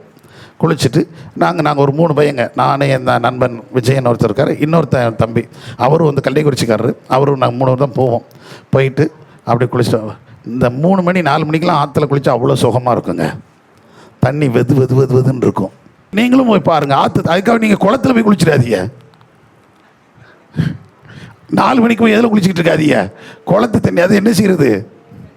தேங்கி கிடக்கிற தண்ணி, ஓடுற தண்ணியில் குளிச்சு பாருங்கள். அது அந்த கீழே உள்ளதெல்லாம் அப்படி. அதுக்கப்புறம் தான் அந்த தண்ணியெல்லாம் மேலே போய்கிட்டே இருக்கும். வைப்ரேட் ஆகி ஹீட்டெல்லாம் இதாகிட்டு இருக்கும். அப்புறம் சில்னஸ் மாறும். நல்ல கவனிக்கு. பகல்லாம் சில்லுன்னு இருக்கும். ஆனால் ராத்திரியில் அந்த தண்ணி எப்படி ஆயிரும்? வெது வெதுப்பாக இருக்கும். பார்த்துருக்கீங்களா? எத்தனை பேர் குளிச்சிருக்கீங்கன்னு தெரில. நான் அதை அனுபவிச்சிருக்கிறேன், அதனால சொல்கிறேன். சரி, நல்லா கவனிச்சுக்கிடுங்க. அப்போ அதிகாலையில் எழுந்திருக்கணும். அங்கே வேதம் சொல்கிறது கொஞ்ச நேரம் தான் என்ன செய்ய தூங்கும். குணசாலியான ஸ்திரியை குறித்து சொல்லப்பட்டிருக்கிறது, இரவில் அவள் வீட்டில் விளக்கு என்ன செய்யாதான் அணையா, அவள் அதிகாலை இருட்டோடே. அங்க வசனத்தை நீங்க வாசித்து பாருங்க. 31 சொல்லப்பட்டிருக்கு, இருட்டோடே எழுந்து வீட்டாருக்கு ஆகாரம் கொடுத்து. 31 இருக்கமா இருக்குது. நீதிமொழி 31 15. இருட்டோடே எழுந்து தன் வீட்டாருக்கு ஆகாரம் கொடுத்து தன் வேலைக்காரிகளுக்கு படி அளக்கிறார். நல்லா கவனிச்சுங்க. அவள் இரவிலே அவள் விளக்கு என்ன செய்தில்லை, அப்படிதான் அங்க இருக்குது, இணையாது. அப்போ விளக்கு அணைக்கிற வேலையே கிடையாது. அவள் வேலை செஞ்சுக்கிட்டே இருக்கிறாளாம். கொஞ்ச நேரம் இளைப்பாரு. அதான் குணசாலி. இப்போ என்னென்னா, வீட்டுக்காரன் காப்பி போட்டு கொடுத்தா தான் குணசாலி. குணசாலிகள் இப்போ என்ன தான் செய்கிறாங்க? 8 மணி வரைக்கும் கதவை என்ன செய்கிறது கிடையாது, திறக்கிறது கிடையாது. அவங்க அரண்மனை கதவு எப்போ தான் திறக்குது? 8 மணி 8:30 மணிக்கு தான் அரண்மனை கதவே என்ன செய்யாது, ஓப்பன் ஆகுது. அது வரைக்கும் தரிசனத்துக்கு வெளியே நம்ம என்ன செய்யணும்? காத்திருக்கணும். நீங்கள் மாமனாராக இருந்தாலும் சரி, மாமியாராக இருந்தாலும் சரி, தாயாக இருந்தாலும் தகப்பனாக இருந்தாலும் வீட்டு வாசலில் இணைஞ்சிருக்கணும். எப்பொழுது கதவு திறக்கும், எப்பொழுது அரண்மனை திறக்கப்படும், எப்பொழுது அது என்ன வாசல்னு சொல்லுவாங்க?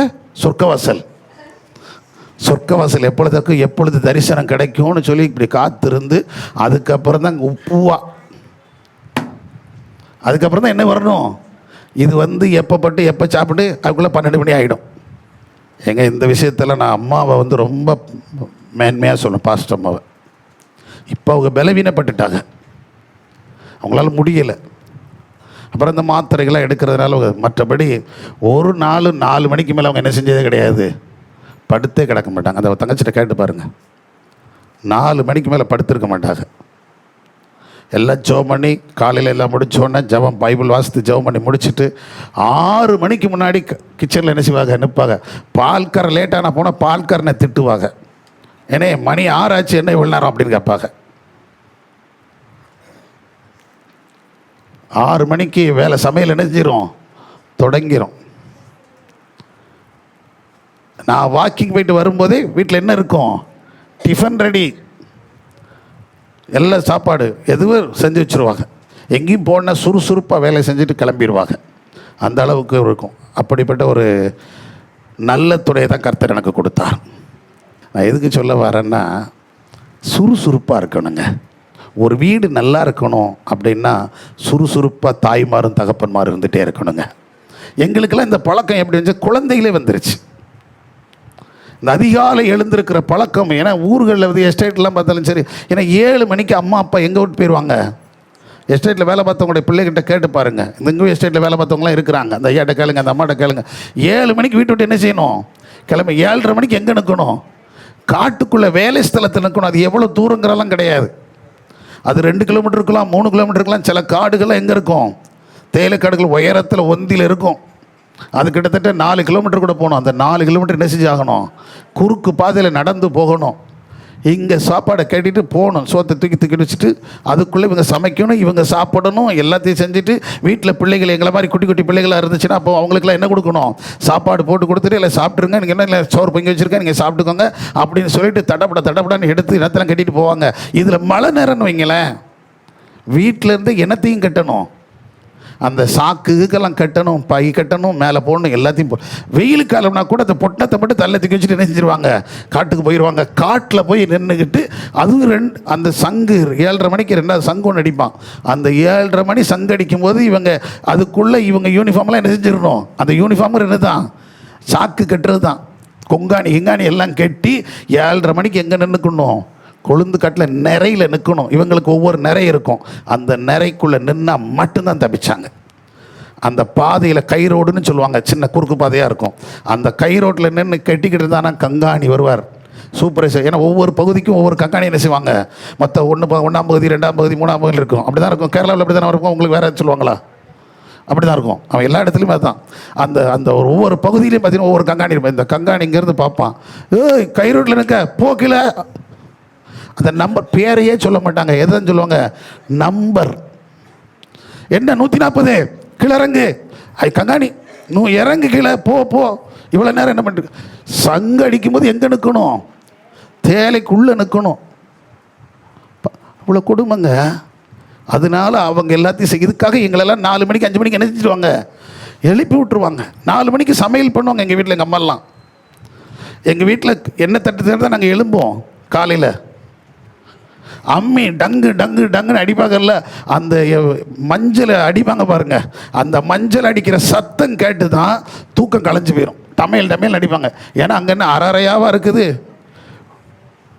போனோடனே ஒரு குட்டி ஒன்று வராண்டா, அப்புறம் ஒரு ஹாலு, அந்த ஹாலு தான் நமக்கு பெட்ரூமு, அந்த ஹால் தான் நமக்கு சிட்டிங் ரூமு, அந்த ஹால் தான் நமக்கு விசிட்டிங் ரூமு, அந்த ஹால் எல்லாமே ஒன்று போல தான். ஒரு சின்ன ஒன்று இருக்கும், அதுக்கு அடுத்து கிச்சன், அவ்வளோதான். இங்கேருந்து அங்கே வரை கதவு இல்லை, என்ன தான் கிடக்கும், திறந்தான் கிடக்கும். அப்போ நாங்கள்லாம் இருக்கும்போது சின்ன பிள்ளைகள் பெரிய பிள்ளை எல்லாம் இருப்பாங்க. ஒரு வீட்டில் 7 பேர் 8 பேர், இதில் கல்யாணம் முடிச்சு அது வேறு, அவங்க குழந்தைகள் வேறு கிடக்கும். இப்போ வராண்டாவிலையும் ஆள் படுத்து கிடக்கும், நடுகாலையும் ஆள் படுத்து கிடக்கும், கிச்சன்லேயும் என்ன செஞ்சுக்கிருக்கும், ஆள் படுத்துருக்கும். நல்லா கவனிச்சுக்கிடுங்க.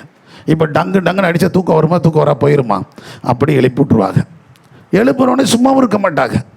6 மணிக்கு முன்னாடி கொஞ்சம் வெளிச்சம் வந்தால் போதும், போய் தோட்டத்துக்கு தண்ணி ஊற்றிட்டு வாப்பாங்க. காய்கறி தோட்டம், பெரிய தோட்டம், ஏக்கர் கணக்கில் இருந்தது எங்களுக்கெல்லாம். ஒவ்வொரு சைடு 2 ஏக்கர் 3 ஏக்கர் இருந்துச்சு. 2 தோட்டம் அப்படி இருந்தது எங்களுக்கு. அந்த தோட்டங்கள் பெரிய தோட்டங்கள், அவை 3-4 ஏக்கருக்கு மேலே இருக்கும் அந்த தோட்டம். அந்த தோட்டத்துக்கு அந்த ஓடுற வாய்க்காலில் இருந்து, அதை கான்னு சொல்லுவாங்கங்க, அந்த கான்லேருந்து தண்ணி கோரி என்ன செய்யணும், ஊற்றணும். இதெல்லாம் இடுப்பு ஒடிஞ்சிரும். காலையில் ஒரு சைடு ஊற்றணும், சாயந்தரம் ஸ்கூல் விட்டு வந்தோடனே இன்னொரு பக்கம் ஊற்றணும். இது சின்ன வயசுலேயே எங்களுக்கு அது கடினமானது தான். இஷ்டம். அன்றைக்கெல்லாம் கஷ்டப்பட்டோம். என்ன தொந்தரவு, மற்றெல்லாம் விளையாட விடுதாங்க, நம்மளுக்கு இவ்வளோ பெரிய தோட்டத்தையும் கட்டி எழுத வச்சுக்கிட்டு நம்மளை தண்ணி ஊற்ற விடுறாங்களேன்னு சொல்லி நம்ம எரிச்சப்பட்டோம். ஆனால் அன்னைக்கு இருந்த அந்த பலன் இன்னை வரைக்கும் கர்த்தர் வச்சிருக்கிறார். சத்தமுறையிலே சொல்லுங்கள், இன்னும் சத்தமுறையிலே சொல்லுங்களேன். புரியுதுங்களா? நான் என்ன சொல்கிறேன், இன்றைக்கி ஒரு காரியம் செய்யணும், ஒரு குழம்பு வைக்கணும், ஒரு கட்டு செய்யணும், ஒருத்தர் 3 மணி நேரம் 4 மணி நேரம், நமக்கெல்லாம் 1 மணி நேரத்தில் இந்த வேலையை முடிச்சுட்டு டக்குன்னு எழுதிஞ்சிடலாம், வந்துடலாம். ஏன்னா அந்த வேலைகள் சின்ன வயசில் செஞ்சு போகும்போது சொல்லிட்டு போயிடுவாங்க. இல்லை நீ இந்த சாம்பாரை வச்சுருப்பாங்க, இல்லை இந்த காய்கறியில் இருக்குது புளிக்குழம்பு வச்சுருப்பாங்க, இல்லை இந்த ரசம் வச்சிரு, இந்த துவையில் அரைச்சி கொண்டு இதை கொண்டு. இது சின்ன வயசுலேயே எலிமெண்ட்ரி ஸ்கூல் படிக்கும்போதே இந்த வேலையெல்லாம் நினைஞ்சிருவாங்க. ஆண் பிள்ளையோ பெண் பிள்ளையோ செய்ய பழக்கிட்டாங்கங்க. அதனால இந்த பழக்கம் வந்துருச்சு சின்ன வயசுலேருந்தே ஊறிட்டு. அது பார்த்தா இது எதில் ஊறுறது அர்த்தம், ரத்தத்திலே நெஞ்சிருச்சு, ஊறிடுச்சு. கடின உழைப்பாக இருக்கலாம், சுறுசுறுப்பாக வேலை செய்கிறதா இருக்கலாம். எதுனா தூக்கங்கிறது பெருசு கிடையாதுங்க. எப்பவும் தூங்கிக்கிட்டே இருக்கக்கூடாது. தூங்க தூங்க தூங்க தரித்திரம் நம்ம வீட்டில் தொடர்ந்துக்கிட்டே இருக்கும். புரிஞ்சுக்கிடுங்க. தூங்கினால் என்ன ஆவாய், தரித்திரனாவாய். இன்னைக்கு சாயந்தரம் 6 மணிக்கும் தூங்குற ஆளுக்கு இருக்காங்க, 5 மணிக்கும் படுத்திருக்காங்க, 6 மணிக்கும் படுத்திருக்காங்க. என்னத்துக்கு தான் எனக்கு ஒன்றும் புரிய மாட்டேங்குது. எல்லாம் தருத்துறோம். 4 மணிக்கு 3 மணிக்கு 4 மணிக்கு மேலே 4 மணிக்கு மேலே குறிஞ்சி விடு, வெயில் அப்படி படுக்கலாம், ரெஸ்ட் எடுத்த 4 மணிக்கு மேலே சாயந்தரம் என்ன செய்யக்கூடாது, படுக்கக்கூடாதுங்க. நம்மளுக்கெல்லாம் அவ்வளோதான். 2 மணிக்குனா 3 மணி அவ்வளோதான். 3:30 எழுந்திரிச்சு எல்லாம் தெளிவாக உட்காந்துருப்பேன். 3:30 மணிக்கெலாம் உட்காந்துருப்பேன். நீங்கள் ஃபோன் அடிச்சுங்க டம்முன்னு ஃபோன் எடுத்து பேசுவேன். மிஞ்சி போன ரொம்ப டயர்டாக இருந்தால் 1 ஹவர் 1.5 மணி நேரம் ரெஸ்ட்டு, அவ்வளோதான். அதுக்கு இல்லைன்னா அது கூட எடுக்க மாட்டேன். இப்போ இந்த காலம்லாம் என்ன எடுக்கவே மாட்டேன். உட்காந்து என்ன நினச்சிட்டே இருக்க போகிறேன், என்ன செய்யறோம்ல, எழுதணும். நைட்டுக்கு இது இருக்குல்ல, அந்த இதெல்லாம் எழுதணும், வேலையை பார்த்துக்கிட்டே இருக்கணும், எதையாவது ஒன்று செய்யணும், ஆராய்ச்சி பண்ணிக்கிட்டே இருக்கணும். கர்த்தர் நாம மகிமைப்படும். சரி, கர்த்தர் நான் எதுக்கு சொல்கிறேன்னா, சுறுசுறுப்பை கற்றுக்கொள்ள வேண்டும். தூக்கத்துக்கு கொஞ்சம் என்ன கொடுங்க, ஓய்வு கொடுங்க. கழுதை என்ன செய்யாதான், தூங்காது. ஆனால் நம்ம என்ன சொல்ல, கழுதை மாதிரி தூங்குது பாருன்னு நினைக்கிறோம். நிறைய சொல்கிற வார்த்தைகள், இனி இப்படிப்பட்ட வார்த்தைகள் எல்லாம் யாரும் என்ன செய்யக்கூடாது. இந்த செய்தியே அதுக்கு தான், உங்களுக்கு மட்டும் இல்லை, இதை பார்க்குற யாராக இருந்தாலும் சரிதான். எந்த சூழ்நிலையும் கழுதையை கேவலப்படுத்தக்கூடாது. கழுதையை யாரும் என்ன செய்யக்கூடாது, சொல்லுங்கம்மா, கேவலம். இது சொல்கிறது யாருக்கு கேவலம், நமக்கு கேவலம் இல்லை, கழுதைக்கு கேவலம். ஏன்னா அது தூங்குறதே கிடையாது. அதை போய் நம்ம ஏன் தூங்குறான்னு சொல்லி கேவலப்படும். நம்ம தூங்குறவனை பார்த்து கழுத மாதிரி தூங்கிட்டு இருக்கல, கழுத மாதிரி தின்னுக்கிட்டு இருக்கல அப்படின்னு சொல்கிறோம். அது மாத்திரம் இல்லை, இன்னொன்று தெரியுமா, இந்த சுறுசுறுப்பான கழுதை இன்னொன்று செய்யாதான். ஓய்வின்றி உழைக்கிற கழுதை எங்கேயும் ஊர் சுத்தாதான். நம்ம அடிக்கடி நம்ம பார்த்து ஒருத்தர் என்ன சொல்கிறோம், கழுதை மாதிரி சோவேரி கழுதை ஊர் சுற்றி தெரியுது பாரு. எந்த கழுதையும் சோவேரித்தனமாய் ஊர் சுத்தாதான். வேலை இருக்கிற வரைக்கும் ஓய்வின்றி வேலை செய்யுமா, வேலை இல்லைன்னா கூட அந்த பகுதியிலே ஏதாவது ஒரு ஓரத்தில் ஓரமாக நின்றுக்கிடுமா. அந்த பகுதியிலே தான் இருக்குமே தவிர அதை தாண்டி என்ன செய்யாதான், போகாதான். இப்போ நம்ம பார்க்குறோம், நம்ம கண்ணால் நான் பார்த்துருக்கிறேன். துணி துவைக்கிற இடத்துல கொண்டு வந்து நிறுத்துவாங்க, ஆற்று ஓரமாக அந்த கழுதைகள் இருக்கும். ஒவ்வொருத்தரும் ஒவ்வொரு செட் கொண்டு வருவாங்க. எத்தனை பேர் இருக்காங்களோ அவங்கெல்லாம் கொண்டு வருவாங்க. இந்த கழுதைகள் முழுது அவங்க துவைச்சி கொண்டு வர்ற வரைக்கும் அங்கனக்குள்ளே தான் என்ன செஞ்சிட்டு இருக்கோம், மேய்ந்து கொண்டு. அவங்க எதில் போய் கட்டியெல்லாம் போட மாட்டாங்க.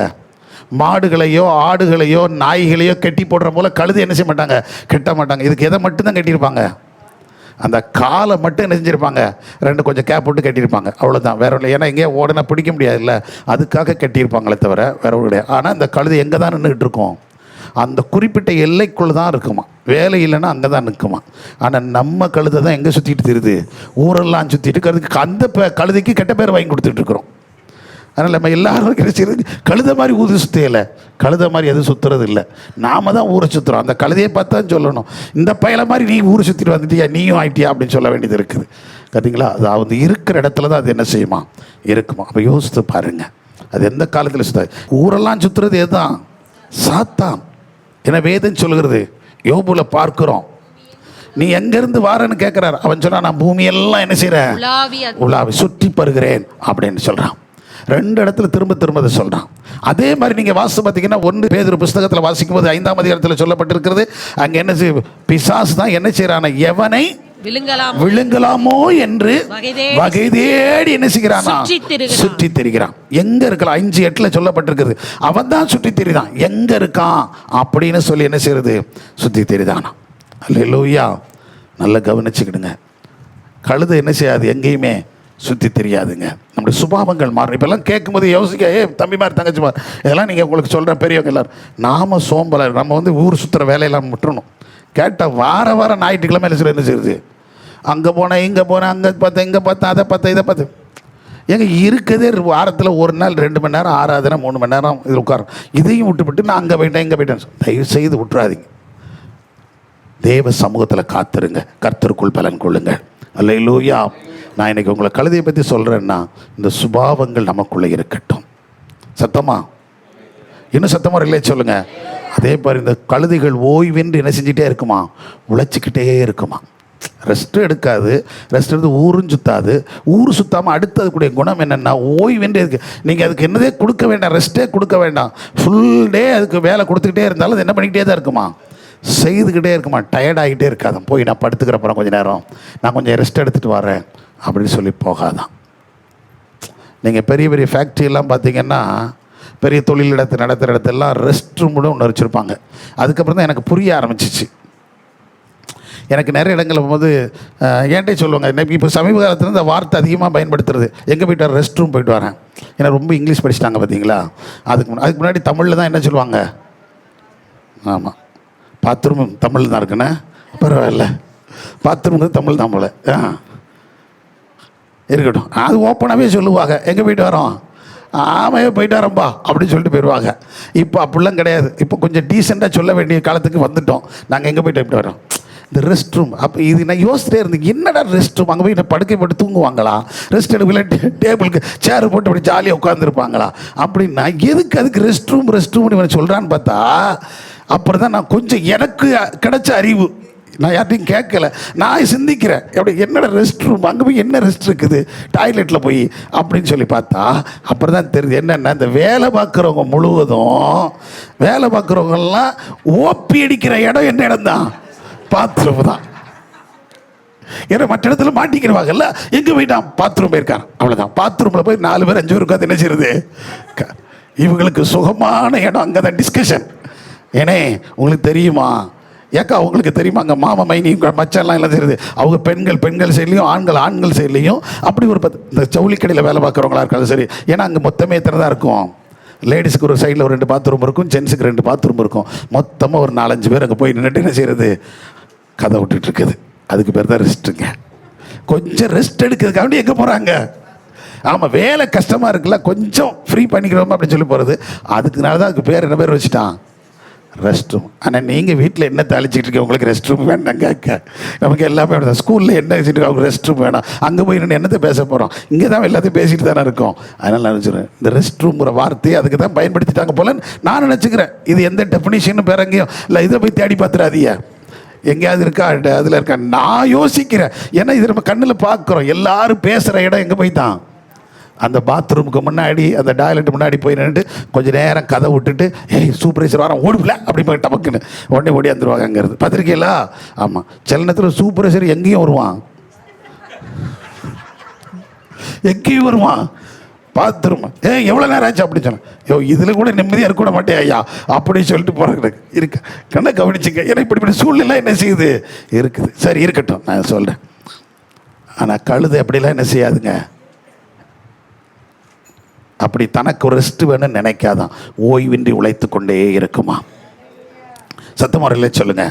ஆமாம், இதுதான் வேதத்தில் சொல்லப்பட்டிருக்கு. நல்ல குணசாலியான ஸ்திரீ, அவளை தான் பார்க்குறோம். அவள் என்ன பண்ணிகிட்டே இருக்காளாம், தன் கைகளில் அதிகாலை இருட்டோடு எழுதுகிற வேலை செய்கிறா, தன் கைகளை எதில் வைப்பாளாம், ராட்டினத்தில் மேல் வைப்பாள். வயலை வாங்குறா, அதை செய்கிறா, இதை செய்கிறா, தன் வீட்டுக்கு தேவையான 2 புறைகளை உடுத்துகிறா, அதுக்கு தேவையான காரியங்களை செய்து கொடுக்குறா, குளிர்காலங்களுக்கு அவங்களுக்கு தேவையான கம்பளி அடைகளை செய்கிறா. இப்படி குடும்பத்துக்காக சமைத்து போடவும், தன் வீட்டுக்கு வர்றவங்களுக்கு கொடுக்கறவும், ஏழை எளியவங்களுக்கு படி அளக்கவும், சிறுமைப்பட்டவர்களுக்கு உதவி செய்யும், இந்த வேலையை அவள் தொடர்ந்து என்ன செஞ்சுட்டே இருப்பாளாம் செய்து. ஏங்க நான் ஒன்று சொல்கிறேன், இங்கே இருக்கிற சகோதரிமார்களுக்காக சொல்லிட்டு போயிடுறேன். உங்கள் வீட்டுக்காரெல்லாம் அப்படி உட்கார நினச்சிங்கன்னு, எப்படி அப்படின்னா, அப்படி ராஜா மாதிரி உலகத்தில் உயர்ந்த இடத்துல இருக்குன்னா நீங்கள் எல்லாம் சுறுசுறுப்பாக இருக்கணும்.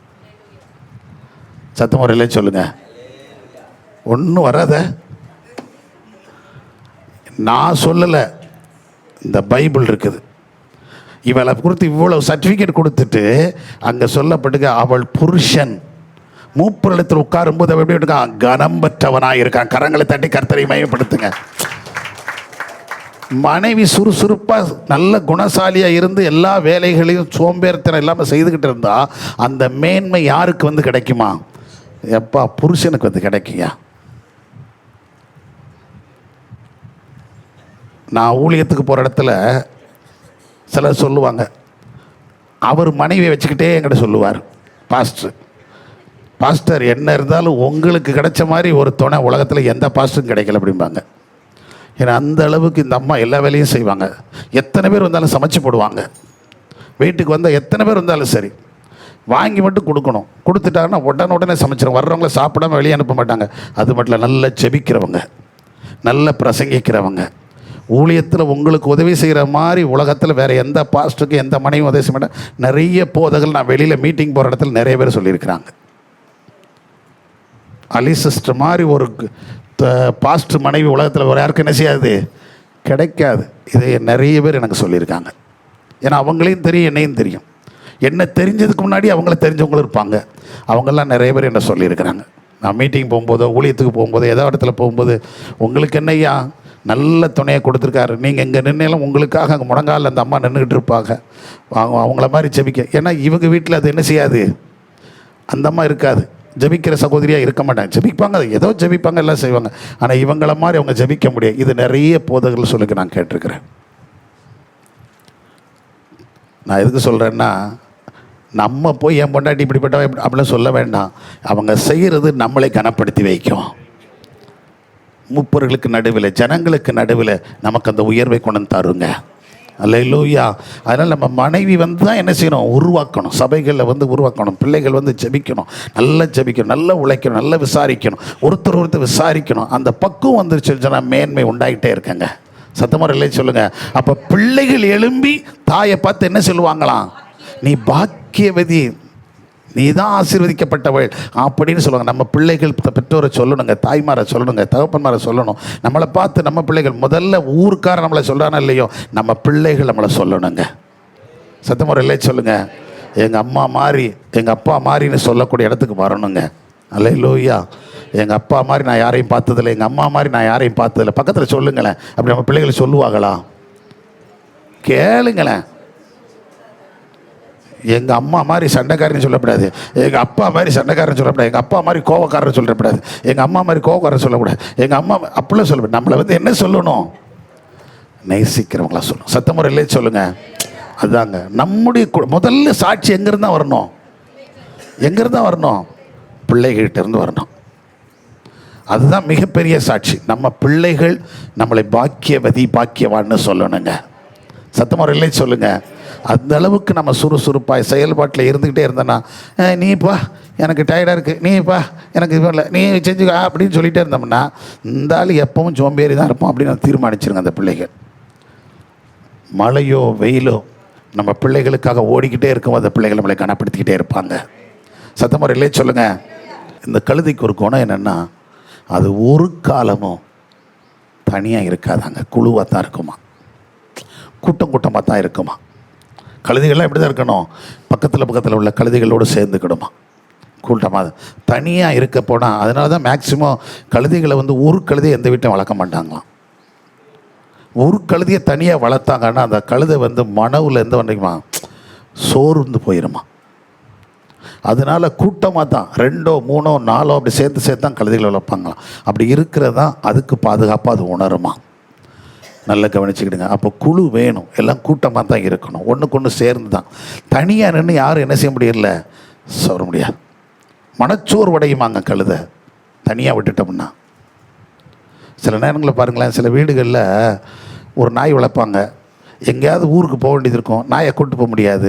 அதுக்கு தேவையான எல்லாத்தையும் சாப்பாடெலாம் வச்சுருவாங்க. வச்சுட்டு பிள்ளை பக்கத்து வீட்லேயும் சொல்லிடுவாங்க, ஏமா அந்த வரண்டா மட்டும், இந்த கேட்டை மட்டும் திறந்து அந்த சாப்பாடு வச்சிருமா அப்படின்னு. நாயை திறந்தும் போட முடியாது, கெட்டி போட்டு போயிடுவாங்க.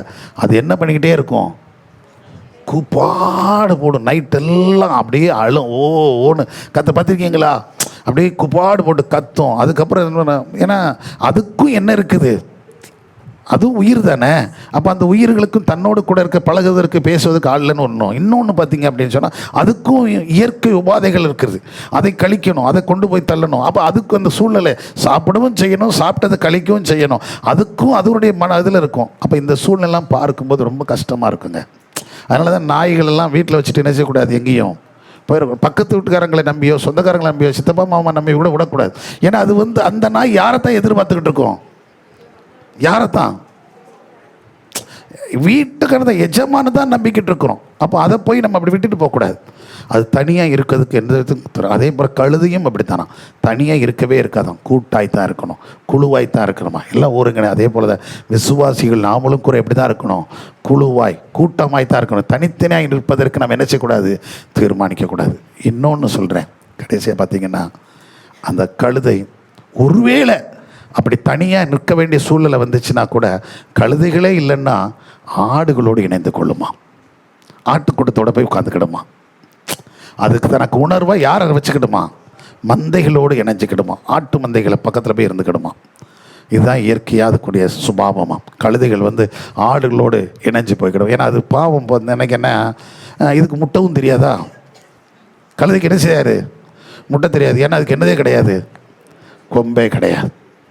அதுக்கு இருக்குது ஒன்றே ஒன்று தான், என்னது, பின்னங்கால் மட்டும்தான். பின்னாடி போய் என்ன சட்டையேன்னு ஒன்று என்ன செய்யும், அப்படி நம்ம நெத்தியில் படுற மாதிரி அடிக்கும். ஆள் குட்டையாக இருக்கும். ஆனால் ஏட்டிக்கு போட்டு யாராவது பண்ணாங்கன்னா என்ன செய்யும், சட்டையேன்னு ஒன்று கொடுக்கும், அவ்வளோதான். மற்றபடி ஒரு ஒன்றும் செய்ய முடியாது. மிஞ்சி போனால் வேணால் என்ன செய்யலாம், கடிக்க வேணால் செய்யலாம். மேக்சிமம் அது என்ன செய்யாது, எடுத்த உடனே யாரையும் கடிக்காது. அது கோபம் எக்ஸ்ட்ரீமாக போய் வேறு வழியே இல்லைன்னா தான் அதெல்லாம் என்ன செய்யும், கழுதைகள் செய்ய ஆரம்பிக்க மாதிரி. பொதுவாக கழுதைகள் என்ன செய்கிறது இல்லை, அப்படி நம்ம விரட்டி விட்டாலும் என்ன செய்ய செய்யும், ஓடிட்டு தான் இருக்கும். அதனால் தனக்கு ஆதரவாக யாரை நினைக்குமா, ஆடுகளை நினைக்குமா. ஏன்னா ஆடு மேக்சிமம் என்ன செய்யாது, எல்லா ஆட்டையும் என்ன செய்யறதில்லை, முட்டுவதில்லை. அது அப்படியே மந்தையை அப்படி போய்கிட்டே பக்கத்துலேயே போகுமா. இல்லை இன்னொன்று சொல்கிறாங்க, அது தொழுவத்தில் கலந்து கொள்ளணும். அந்த ஆட்டு மந்தையோடு நினைக்கிறது. இது நம்ம ஆவிக்குரிய ரீதியில் பார்த்திங்கன்னா நாமளும் கூட ஒரு தொழுவோடு இணைஞ்சு தான் என்ன செய்யணும், ஓடணும். மந்தையோடு இணைஞ்சு தான், தனியாக ஓட முடியாது. இப்போ நிறைய ஊழியக்காரங்க விழுந்து போன காரணம் என்னன்னா, அவன் என்ன செய்யணும், தொழுவை விட்டுட்டு அவன் இஷ்டப்படி என்ன செய்யனால தான் ஓடிக்கிட்டே இருக்கிறனால. இன்றைக்கி நிறைய பேர் பாவம் செய்வதற்கும் விழுந்து போகிறதுக்கும் காரணம் தனி தான். செல்ஃபோனை தூக்கிட்டு ஒருத்தன் போய் இப்படி உட்கார்ந்து இப்படியே நோண்டிக்கிட்டே இருக்கான்னு வச்சுக்கோங்க, அவன் எங்கேயோ போயிட்டுருக்கான்னு அர்த்தம். தனியாக கதவை அடைச்சிட்டு ஒருத்தன் நோண்டு தான் அப்படின்னா அவன் பாவத்துக்குள்ளே வாழ்ந்துக்கிட்டு இருக்காங்கிறத முதல்ல புரிஞ்சுக்கிடுங்க. ஒரு காலத்தில் செல்ஃபோனை தூக்க மாட்டாங்க, செல்ஃபோனே கிடையாது. ஒரு வீட்டுக்கு வந்தால், உறவுக்காரங்க வீட்டுக்கு வந்தாலும் சரி, நண்பர்கள் வீட்டுக்கு வந்தாலும் சரி, யார் வீட்டுக்கு வந்தாலும் சரி, அன்னைக்கு முழுவதும் யார் கூட தான் சுற்றுவாங்க, அந்த குடும்பத்தாரோடு தான். பிள்ளைகள் பெரியவங்க எல்லோரும் உட்காந்து கதை பேசுவாங்க, சிரிப்பாங்க, விளையாடுவாங்க. பெரியவங்க வந்திருந்தா அவங்க கூட சேர்ந்து வெளியில் விளையாடுறது, இப்படி தான் நடந்துக்கிட்டு இருந்துச்சு. ஆனால் இப்போ நீங்கள் எத்தனை பேர், 100 பேர் நம்ம வீட்டுக்கு வரட்டும், 100 பேர் என்ன வச்சுருப்பான், செல்ஃபோன் வச்சுட்டு 100 பேர் இப்படி உட்காந்துருப்பான். ஒன்றுங்கிட்டாக உட்காந்துருக்கோம். இங்கே 100 பேர் வீட்டுக்கு வந்திருப்பானே தவிர, ஃபங்க்ஷனுக்கு வந்திருப்பானே தவிர, இந்த ஃபங்க்ஷனுக்கும் இந்த 100 பேருக்கு என்னதே இருக்காது, ஒரு கனெக்டே இருக்காது. அன்னைக்கு வீட்டில் 10 பேரோ 20 பேரோ வருவாங்க. இப்போ வருவாங்க, இந்த நாட்டில் வருது இல்லையா, இப்போ உயிர்த்தல் இந்த ஞாயிறு வருது. இந்த நாட்டுக்கிழமை பார்த்தீங்கன்னா எல்லாம் காலையில் மேக்சிமம் எல்லா சர்ச்சும் எத்தனை மணிக்கு முடிஞ்சிடும், 6 மணி 7 மணிக்குள்ளே முடிஞ்சிடும். அப்போ பார்த்தீங்கன்னா ஒரு 7 மணிக்கு அவங்க இங்கேருந்து வந்துடுவாங்க. சிலர் நைட்டில் வந்துடுவாங்க, சிலர் மறுநாள் காலையில் வருவாங்க. வந்து பார்த்தீங்கன்னா சர்ச்சு முடிஞ்சு வந்த உடனே எல்லா வீட்லேயும் ஆளுக்கு என்ன பண்ணிக்கிட்டு இருப்பாங்க, ஒருத்தர் போயிட்டு காயை வெட்டி கொடுத்துருப்பாங்க, ஒருத்தர் கறியை தறிக்கிட்டு இருப்பாங்க, ஒருத்தங்க தோசைக்கு ரெடி பண்ணால், இல்லைன்னா ஒரு இட்லி வைப்பாங்க, இல்லை ஆப்போ வைப்போம், ஏதோ ஒன்று கிடைக்க. பெண்கள் எல்லாம் அங்கே வேலை பார்க்குற, ஆண்கள் முழுவதும் ஏதாவது வாங்கிட்டு வந்து கொடுக்குறதும் வைக்கிறது. இது போக என்ன அடிச்சுட்டு இருப்பாங்கன்னா, பையகளுக்கெல்லாம் வேலை என்ன கொடுத்துருவாங்க, பெண் பிள்ளைகளுக்கும் வாலிப பிள்ளைகளுக்கும் வாலிப பையலுக்கும் என்ன இடிக்கிறது, மசால் இடிக்கிற வேலை. உடனே வத்தலை கொடுத்துருவாங்க, மல்லியை கொடுத்துருவாங்க. அடேங்க அப்பா, மல்லியெல்லாம் இடித்து எடுக்காட்ட என்ன போயிடும், இப்போ கிரைண்டர் போட்டு அப்படின்னு அப்படிக்கிட்டு தூக்கி எடுத்துருந்தோம். அப்போ கிடையாது, என்ன செய்யணும், கழுந்து கொடுத்துருவா. அதை கழுந்த வச்சு நொச்சுன்னு இடிக்கணும். இதில் வேற அதை என்ன பண்ணி பார்ப்பாங்க, அப்பப்போ அப்படி எப்படி நேரம் இடிக்கல, கையில் மூளை இவங்க கேட்கறது, கையில் நம்ம மூளையாக கட்டி வச்சிருக்க மாதிரி. ஆமாங்க, கையில் மூளை இல்லையாக்கும், இவ்வளோ நேரமாகிடுச்சு சொல்கிறாங்களா இல்லையா. இதெல்லாம் திட்டெல்லாம் வாங்கியிருக்கோம். நமக்கே புரியும், ஏன்டா இன்னைக்கு வந்துச்சு, இவர் ஏற்கனவே உயிர் தெளிந்தார். நம்மளை போட்டு இடிக்க வச்சுக்க. இவர் ஏன்டா பிறந்தார் கிறிஸ்மஸ் அன்னைக்கு நம்மளை போட்டு இடிக்க, அவன் வெடி போட்டு கிடக்குவான் வெளியே, நம்மளை என்ன போட்டுக்கிட்டு இருப்பாங்க, இடிக்க வச்சு. நடந்துச்சா இல்லையா? அந்த ஒரு சந்தோஷம். அந்த வீட்டோடயே இருந்தோம், எல்லாரும் ஒன்றா சாப்பிட்றது, ஒன்றா உட்காந்து ரவுண்டை போட்டு இலைகளை விரித்து என்ன செய்கிறது, சாப்பிட. அது ஒரு பெரிய சந்தோஷங்க. இன்றைக்கி அதெல்லாம் கிடையாது. இலை சாப்பாடு ரெடி, வந்து உட்காரு, அவன் சாப்பிட்டு அவன் போயிடுவான், அடுத்து வருவான், அவன் மட்டும் சாப்பிட்டு அவன் போயிடுவான், அடுத்து வராங்க, அவரு சொந்தக்காரன் வந்திருக்கான், உறவுக்காரன் வந்திருக்காங்க, எல்லாரும் வந்திருக்காங்க. வந்தால் அவங்க பாட்டுக்கு நினைச்சிட்டு போயிடுறாங்க. 2 பேர் 3 பேர் சாப்பிட்டு வெளியே போயிடுறாங்க. ஏன்னா போய் அவன் நினைச்சிடான் சாப்பாடு போட்டு சாப்பிட்டு முடிச்சோன்னா அடுத்த வேலை என்ன வேலை? அந்த செல்ஃபோன் ஒன்று இருக்குது பாருங்கள். அவன் அமைதியாக இருக்கிற நேரமே ஒரே ஒரு நேரம் தான். வீட்டுக்கு வர்ற ஆண்களோ பெண்களோ பெரியவங்களோ சிறவங்களோ அவங்க வீட்டில் செல்லை நோண்டாது இருக்கிற ஒரே நேரம் என்ன நேரம்னா சார்ஜ் போட்டிருக்க நேரம். செல்ஃபோனை சார்ஜ் போட்டதுனால அது சார்ஜில் கிடக்கும்போது இவங்க என்ன செய்ய சும்மா மீதியில் சோறுதுங்கிற நேரம் கூட என்ன பண்ணிட்டு தான் இருக்காங்க, அப்படி தள்ளி விட்டுட்டு தான் இருக்காங்க. பார்த்துருக்கீங்களா? இப்போ எப்படி இருக்குங்க? நல்லா கவனிங்க. இந்த ஆடு எந்த மந்தையோடு இருக்குதோ, எந்த ஆடுகள் கூட இருக்குதோ, அந்த ஆடுகளுக்கு ஆபத்துன்னு வந்துச்சுன்னா, பிரச்சனைன்னு வந்துச்சுன்னா உயிரை கொடுத்தனாலும் காப்பாற்றுமா. அது சொல்லும்போது என்ன சொல்கிறாங்கன்னா, சிங்கமோ புலியோ எதிர்த்து நிற்குமா. தன் மந்தையில் இருக்கிற ஆட்டுக்கு ஒரு ஆபத்துன்னு சொன்னால், தான் எதை இணைந்திருக்கிறாங்களோ, தான் யாரோடு சார்ந்து வாழ்ந்துக்கிட்டு இருக்கோ, எந்த வீட்டு மந்தையோடு கூட சார்ந்து வாழ்ந்துக்கிட்டு இருக்கிறோ, அந்த ஆடுகளுக்கு ஒரு பிரச்சனை ஆபத்துன்னு வந்தால், புலியோ சிங்கமோ வந்தால் கூட எதிர்த்து என்ன செய்யுமா, எதிர்த்து நிற்குமா. இப்போ எவ்வளோ மனதைரியம் பாருங்கள். அந்த கழுதையை தான் நம்ம நிறைய நேரத்தில் என்ன சொல்கிறோம், சோவேரி கழுதை, ஒன்றுக்குத்த கழுதை அப்படின்னு. படிப்பே வரலன்னா உடனே என்ன தான் சொல்லுதா வாத்தியாரே, முட்டாக்கழுதை சொல்லுது. அப்படி தானே சொல்கிறாங்கங்க. கழுதை முட்டாள் கிடையாது. எவன் நம்மளை முட்டாள்னு சொல்லணும்னா அவன் தான் முட்டை. கழுதையை பயன்படுத்தக்கூடாது. ஏன்னா கழுதை எல்லாத்திலும் உயர்ந்திருக்கிறது.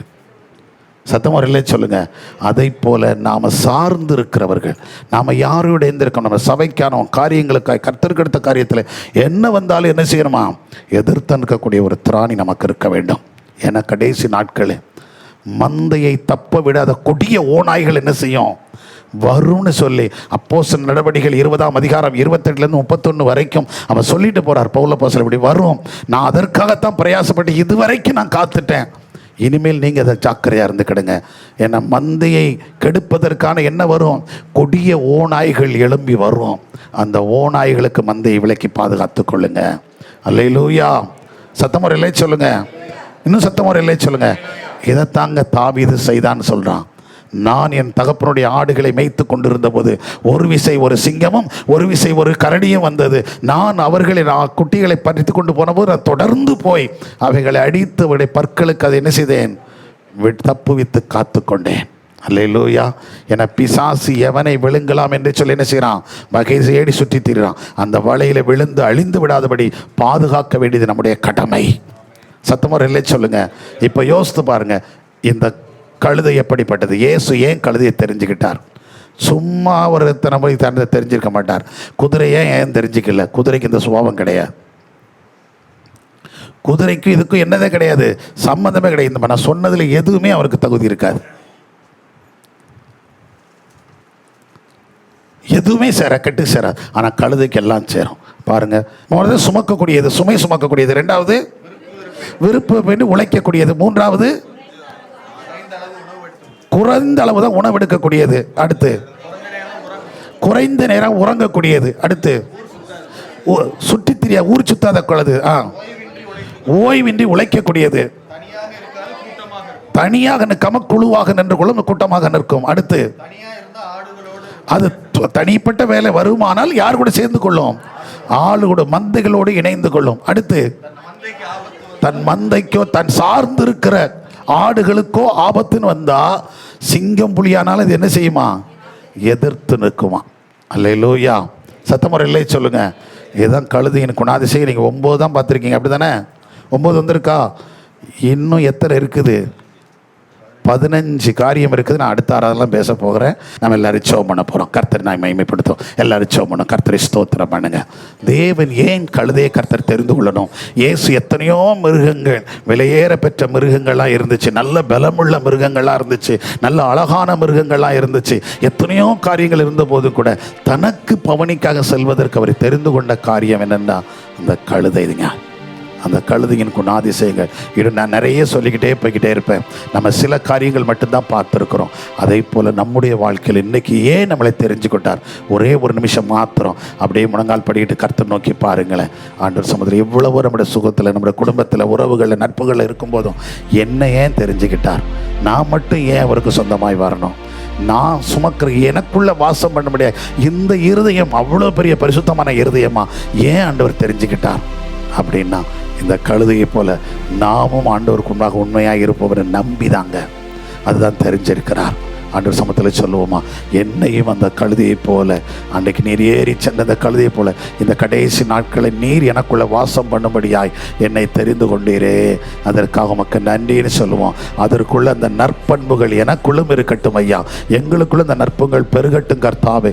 நாங்கள் கழுதையாக மாற வேண்டியதில்லை, ஆனால் அந்த நற்பண்புகளை நாங்கள் கற்றுக்கொண்டு நடக்க எங்களுக்கு உதவி செய்யுங்க ஆண்டவரேன்னு சொல்லி எல்லாரும் ஜெபம் கர்த்தாவே நன்றியோடு துதிக்கிறோம், ஸ்தோத்தரிக்கிறோம் ஐயா. இந்த கால வேளையில் உடைய சமூகத்தில் எங்களை ஒப்பு கொடுக்கிறோம். விசேஷமாய் ஆண்டவரே இந்த கழுதை குறித்து கர்த்தாவே இயேசுவை நீர் ஆண்டவரே அந்த பவனி செல்வதற்காக தெரிந்து கொண்ட அந்த கழுதை, அந்த கழுதையுடைய சுபாவங்கள் பொதுவாக என்னென்ன நற்பண்புகள் இருக்கிறது என்பதெல்லாம் நாங்கள் தியானித்து பார்க்கும்போது ஆண்டவரே மனுஷன் அதன் பக்கத்தில் நிற்பதற்கு கூட தகுதி இல்லை ராஜா, அந்த அளவுக்கு அதோடைய செயல்பாடுகள் இருப்பதை நாங்கள் பார்க்கிறோம்.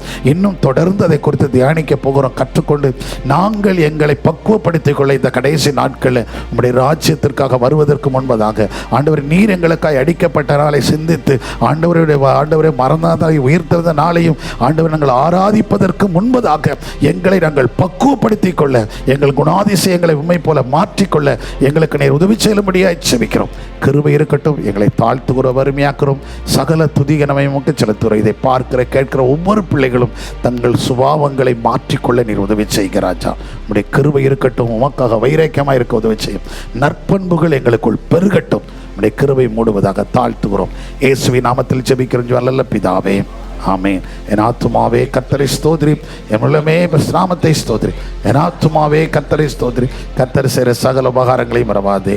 ஆமென். நம்முடைய கர்த்தராகிய இயேசு கிறிஸ்துவின் கிருபையும் பிதாவாகிய அன்பும் பரிசுத்த ஐக்கியமும் சிநேகமும் காவலும் இப்பொழுதும் எப்பொழுதும் சதா காலங்களிலும் நம்முடையோடும் கர்த்தருடைய வருகை பரியந்தம் மாறாமல் தங்கியிருந்து அந்த நற்பண்புகள் எல்லாம் நமக்கு தருவதாக. ஆமென். ஹல்லேலூயா, ஹல்லேலூயா, அல்லேலூயா.